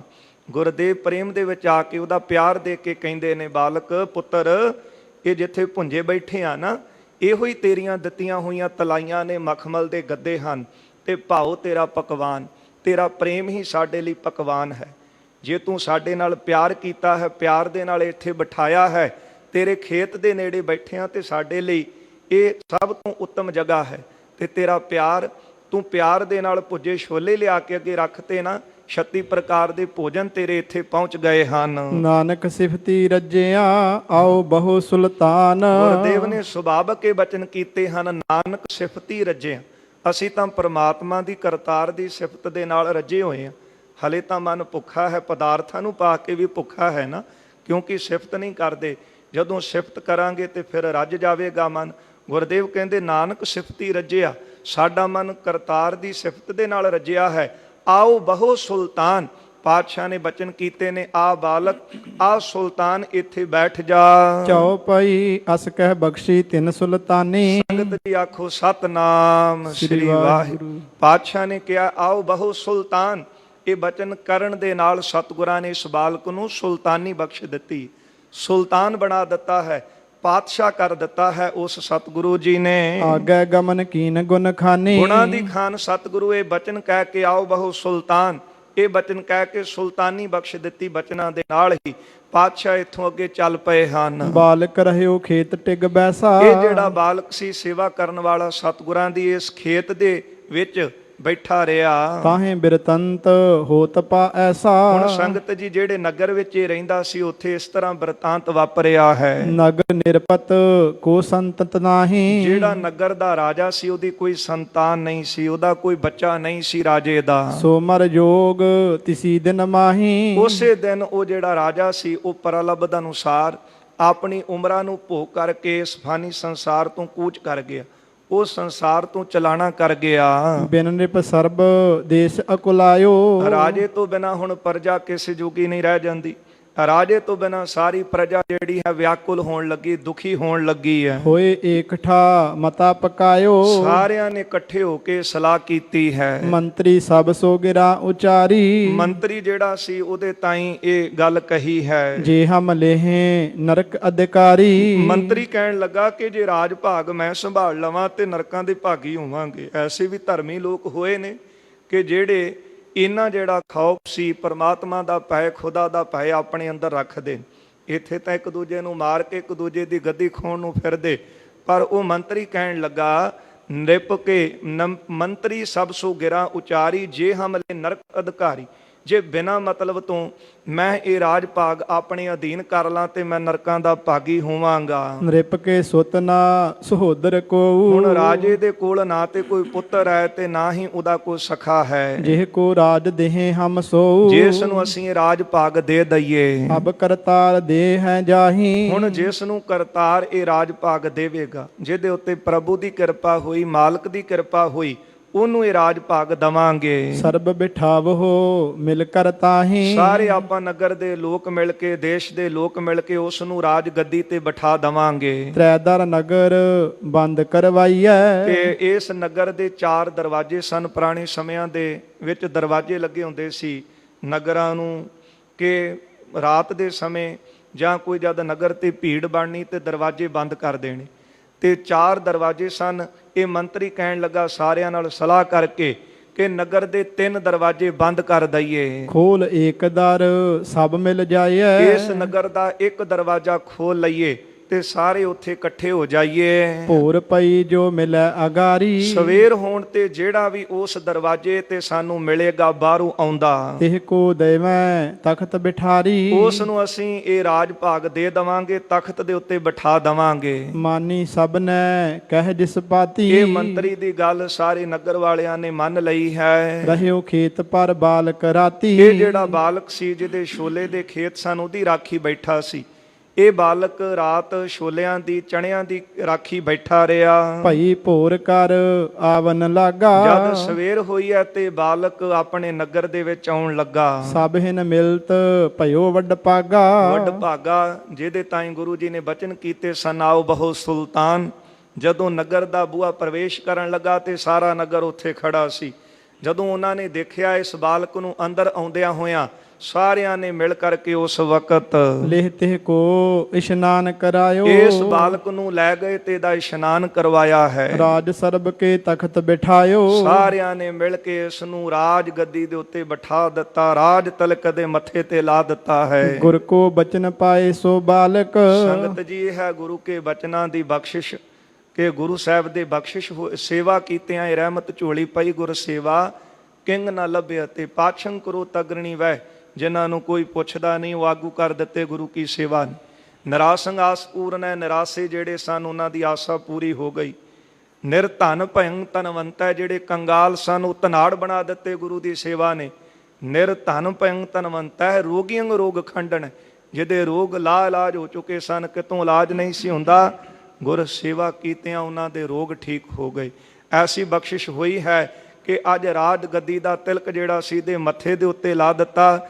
ਕਹਿੰਦੇ ਹਨ ਕਿ ਗੁਰ ਕੋ ਬਚਨ ਪਾਏ ਸੋ ਬਾਲਕ, ਗੁਰੂ ਕੇ ਬਚਨਾਂ ਦੇ ਨਾਲ ਇਹ ਬਾਲਕ ਪਾਤਸ਼ਾਹ ਹੋਇਓ ਤਤਕਾਲਿਕ, ਪਾਤਸ਼ਾਹ ਬਣਾ ਦਿੱਤਾ ਤਤਕਾਲਕ। ਸਤਿਗੁਰਾਂ ਨੇ ਰਹਿਮਤ ਕੀਤੀ ਹੈ। ਇੱਥੇ ਗੁਰੂ ਕੇ ਸਿੱਖਾਂ ਦੇ ਬਚਨਾਂ 'ਚ ਵੀ ਇੰਨੀ ਤਾਕਤ ਹੈ, ਜਿਹੜੇ ਕਮਾਈ ਵਾਲੇ ਨੇ, ਜਿਹੜੇ ਭਗਤੀ ਵਾਲੇ, ਸਿਮਰਨ ਵਾਲੇ ਨੇ। ਜਿਸ ਵਕਤ ਜੱਸਾ ਸਿੰਘ ਆਹਲੂਵਾਲੀਆ ਸੁਲਤਾਨ ਉਲ ਕੌਮ ਇਹ ਦਿੱਲੀ ਰਹੇ ਨਾ, ਮਾਤਾ ਸੁੰਦਰ ਕੌਰ ਜੀ ਦੇ ਪਾਸ ਇਹਨਾਂ ਵਿੱਦਿਆ ਪ੍ਰਾਪਤ ਕੀਤੀ। ਬਾਅਦ ਵਿੱਚ ਇਹਨਾਂ ਨੇ ਜਦ ਮਾਤਾ ਜੀ ਦੇ ਨਾਲ ਵਾਪਸ ਆਏ ਹਨ ਤੇ ਇਹ ਕਪੂਰਥਲੇ ਇਹਨਾਂ ਨੂੰ ਨਵਾਬ ਕਪੂਰ ਸਿੰਘ ਨੇ ਕੀਰਤਨ ਸੁਣਿਆ ਇਹਨਾਂ ਪਾਸੋਂ, ਤੇ ਬੜੀ ਮਿੱਠੀ ਰਸਨਾ ਦੇ ਨਾਲ ਇਹ ਕੀਰਤਨ ਕਰਦੇ। ਇਹਨਾਂ ਨੂੰ ਆਪਣੇ ਕੋਲ ਰੱਖ ਲਿਆ ਤੇ ਫਿਰ ਇਹਨਾਂ ਨੂੰ ਸੇਵਾ ਦਿੱਤੀ ਸੀ ਕਿ ਜਿਹੜੀ ਰਸਤ-ਬਸਤ ਹੈ ਉਹ ਤੁਸੀਂ ਦੇਣੀ। ਤੇ ਜਦੋਂ ਸਿੰਘ ਰਸਤ-ਬਸਤ ਲੈਣ ਆਉਂਦੇ, ਇਹ ਦਿੱਲੀ ਰਹੇ ਸਨ ਤੇ ਇਹਨਾਂ ਦੀ ਜਿਹੜੀ ਬੋਲੀ ਸੀ ਉਹਦੇ ਵਿੱਚ ਕਈ ਵਾਰ ਇਹ ਸ਼ਬਦ ਹਮ ਕੋ ਤੁਮ ਕੋ ਵਰਤਦੇ ਸਨ। ਤੇ ਉਸ ਵਕਤ ਜਿਹੜਾ ਇਧਰੋਂ ਆਵੇ ਕਈ ਵਾਰੀ ਹਮ ਕੋ ਕਹਿ ਕੇ ਛੇੜ ਜਾਵੇ, ਕੋਈ ਤੁਮ ਕੋ ਕਹਿ ਕੇ ਛੇੜੇ। ਇੱਕ ਦਿਨ ਨਿਰਾਸ਼ ਹੋ ਗਏ, ਨਵਾਬ ਕਪੂਰ ਸਿੰਘ ਦੇ ਕੋਲ ਆ ਕੇ ਕਹਿੰਦੇ ਨੇ ਕਿ ਆਲੋ ਤੁਹਾਡਾ ਹਿਸਾਬ ਕਿਤਾਬ, ਮੇਰੇ ਕੋਲ ਇਹਨਾਂ ਦੀ ਸੇਵਾ ਨਹੀਂ ਹੁੰਦੀ। ਨਵਾਬ ਕਪੂਰ ਸਿੰਘ ਬਾਲਕ ਨੂੰ ਦੇਖ ਕਰਕੇ ਕਹਿਣ ਲੱਗੇ, ਪੁੱਤਰ ਨਿਰਾਸ਼ ਕਿਉਂ ਨਾ ਹੈ? ਕਹਿਣ ਲੱਗੇ ਕਿ ਇਹ ਮੈਨੂੰ ਮਖੌਲ ਕਰਦੇ ਨੇ। ਨਵਾਬ ਕਪੂਰ ਸਿੰਘ ਕਹਿੰਦੇ ਜਿਹੜੇ ਮਖੌਲ ਕਰਦੇ ਨੇ ਦਿਆਲੂ ਵੀ ਬੜੇ, ਜੇ ਮੇਰੇ ਵਰਗੇ ਗਰੀਬੜੇ ਨੂੰ ਇਹ ਨਵਾਬੀ ਦੇ ਸਕਦੇ ਨੇ, ਤੂੰ ਤਾਂ ਬਾਲਕਾ ਪੜ੍ਹਿਆ ਲਿਖਿਆ ਹੈ, ਤੈਨੂੰ ਸੁਲਤਾਨ ਉਲ ਕੌਮ ਬਣਾਉਣਗੇ। ਉਸ ਵਕਤ ਨਵਾਬ ਕਪੂਰ ਸਿੰਘ ਜੀ ਨੇ ਬਚਨ ਕੀਤੇ ਸਨ। ਉਹ ਕਮਾਈ ਵਾਲੇ ਦੇ ਬਚਨਾਂ ਸਦਕਾ ਹੀ ਨਵਾਬ ਕਪੂਰ ਸਿੰਘ ਦੇ ਸੁਲਤਾਨ ਉਲ ਕੌਮ ਜੱਸਾ ਸਿੰਘ ਆਹਲੂਵਾਲੀਏ ਨੂੰ ਖਿਤਾਬ ਪੰਥ ਨੇ ਦਿੱਤਾ ਸੀ। ਰਹੋ ਵਿਚਾਰ। ਕਹਿਣ ਲੱਗੇ ਕਿ ਉਸ ਵਕਤ ਪਾਤਸ਼ਾਹ ਗੁਰ ਕੋ ਬਚਨ ਪਾਏ ਸੋ ਬਾਲਕ, ਗੁਰੂ ਕੇ ਬਚਨਾਂ ਦੇ ਨਾਲ ਇਹ ਜਿਹੜਾ ਬਾਲਕ ਸੀ ਪਾਤਸ਼ਾਹ ਹੋਇਓ ਤਤਕਾਲਕ, ਇਹ ਜਿਹੜਾ ਪਾਤਸ਼ਾਹ ਬਣ ਗਿਆ। ਇਸ ਪ੍ਰਕਾਰ ਪਾਤਰਾਹੇ ਪ੍ਰਸੰਗਾ, ਇਸ ਤਰ੍ਹਾਂ ਸੰਗਤ ਜੀ ਇਹ ਬਾਲਕ ਦਾ ਪ੍ਰਸੰਗ ਹੋਇਆ ਹੈ। ਅਬ ਗੁਰ ਕਹੋ ਕਥਾ ਸੋ ਉਮੰਗਾ। ਭਾਈ ਬਾਲਾ ਜੀ ਕਹਿੰਦੇ ਹਨ ਕਿ ਅੱਗੇ ਸਤਿਗੁਰੂ ਦੀ ਮੈਂ ਕਥਾ ਉਮੰਗ ਉਤਸ਼ਾਹ ਦੇ ਨਾਲ ਸੁਣਾਉਂਦਾ ਹਾਂ, ਅੱਗੇ ਸਰਵਣ ਕਰੋ। ਜਿਸ ਤਰ੍ਹਾਂ ਸਤਿਗੁਰੂ ਅਗਲੇ ਨਗਰ ਵਿੱਚ ਜਾਂਦੇ ਨੇ ਤੇ ਵਪਾਰੀ ਦੇ ਉੱਤੇ ਬਖਸ਼ਿਸ਼ ਕਰਦੇ ਹਨ, ਉਹਨੂੰ ਸਤਿਗੁਰੂ ਜੀ ਰਹਿਮਤ ਕਰਕੇ ਉਹਦੀ ਝੋਲੀ ਬਖਸ਼ਿਸ਼ਾਂ ਦੇ ਨਾਲ ਭਰ ਦਿੰਦੇ ਨੇ। ਤੇ ਉਸ ਵਕਤ ਸੁਣ ਕੇ ਗੁਰੂ ਅੰਗਦ ਦੇਵ ਸਾਹਿਬ ਮਹਾਰਾਜ ਜੀ ਨੇ ਭਾਈ ਬਾਲਾ ਜੀ ਨੂੰ ਪੁੱਛਿਆ ਸੀ ਕਿ ਇਹਨੇ ਤਾਂ ਬਹੁਤੀ ਸੇਵਾ ਵੀ ਨਹੀਂ ਕੀਤੀ, ਪਰ ਇੰਨੀ ਛੇਤੀ ਗੁਰੂ ਨਾਨਕ ਸਾਹਿਬ ਨੇ ਇਹਨੂੰ ਕਿਸ ਤਰ੍ਹਾਂ ਨਿਵਾਜਿਆ? ਤੇ ਭਾਈ ਬਾਲਾ ਜੀ ਕਹਿੰਦੇ ਇਹੋ ਹੀ ਸਵਾਲ ਮੈਂ ਸਤਿਗੁਰਾਂ ਨੂੰ ਕੀਤਾ ਸੀ, ਜੋ ਉੱਤਰ ਪਾਤਸ਼ਾਹ ਨੇ ਦਿੱਤਾ ਹੈ। ਜਿਸ ਤਰ੍ਹਾਂ ਵਪਾਰੀ ਨੂੰ ਨਿਵਾਜਿਆ ਸਤਿਗੁਰਾਂ ਨੇ, ਇਹ ਵਿਚਾਰ ਆਪਾਂ ਕੱਲ੍ਹ ਦੇ ਦੀਵਾਨਾਂ 'ਚ ਸਰਵਣ ਕਰਾਂਗੇ। ਇੱਥੇ ਸਮਾਂ ਜੋ ਹੈ ਸਮਾਪਤੀ ਵੱਲ ਇਸ਼ਾਰਾ ਕਰ ਰਿਹਾ ਹੈ। ਭੁੱਲਾਂ ਚੁੱਕਾਂ ਦੀ ਖਿਮਾ ਕਰ ਦੇਣੀ, ਅੱਗੇ ਵਾਸਤੇ ਆਪ ਜੀਆਂ ਨੇ ਅਸੀਸ ਦੇਣੀ ਕਿ ਸਤਿਗੁਰੂ ਜੀ ਦਾ ਜਸ ਕਰਨ ਦੀ ਜਾਚ ਆ ਜਾਵੇ। ਜੋ ਉਪਦੇਸ਼ ਸਤਿਗੁਰਾਂ ਨੇ ਸਾਡੀ ਝੋਲੀ ਪਾਏ ਨੇ, ਉਹਨਾਂ ਬਚਨਾਂ ਨੂੰ ਕਮਾ ਸਕੀਏ, ਉਹਨਾਂ ਤੇ ਪਹਿਰਾ ਦੇ ਸਕੀਏ, ਸੇਵਾ ਸਿਮਰਨ ਕਰਕੇ ਜਨਮ ਸਫਲਾ ਕਰ ਸਕੀਏ। ਸੋ ਹੋਈਆਂ ਭੁੱਲਾਂ ਚੁੱਕਾਂ ਦੀ ਖਿਮਾ ਕਰ ਦੇਣੀ। ਆਓ ਦੋ ਪੰਕਤੀਆਂ ਸਰਵਣ ਕਰੀਏ ਜੀ, ਇੱਥੇ ਫਤਿਹ ਬੁਲਾਈਏ ਜੀ। ਗੁਰ ਕੋ ਬਚਨ ਪਾਏ ਸੋ ਬਾਲਕ, ਪਾਤਸ਼ਾਹ ਹੋਇਓ ਤਤਕਾਲਕ। ਇਸ ਪ੍ਰਕਾਰ ਪਾਤਰਾਹੇ ਪ੍ਰਸੰਗ, ਅਬ ਗੁਰ ਕਹੂੰ ਕਥਾ ਸੋ ਉਮੰਗ। ਵਾਹਿਗੁਰੂ ਜੀ ਕੀ ਫਤਿਹ।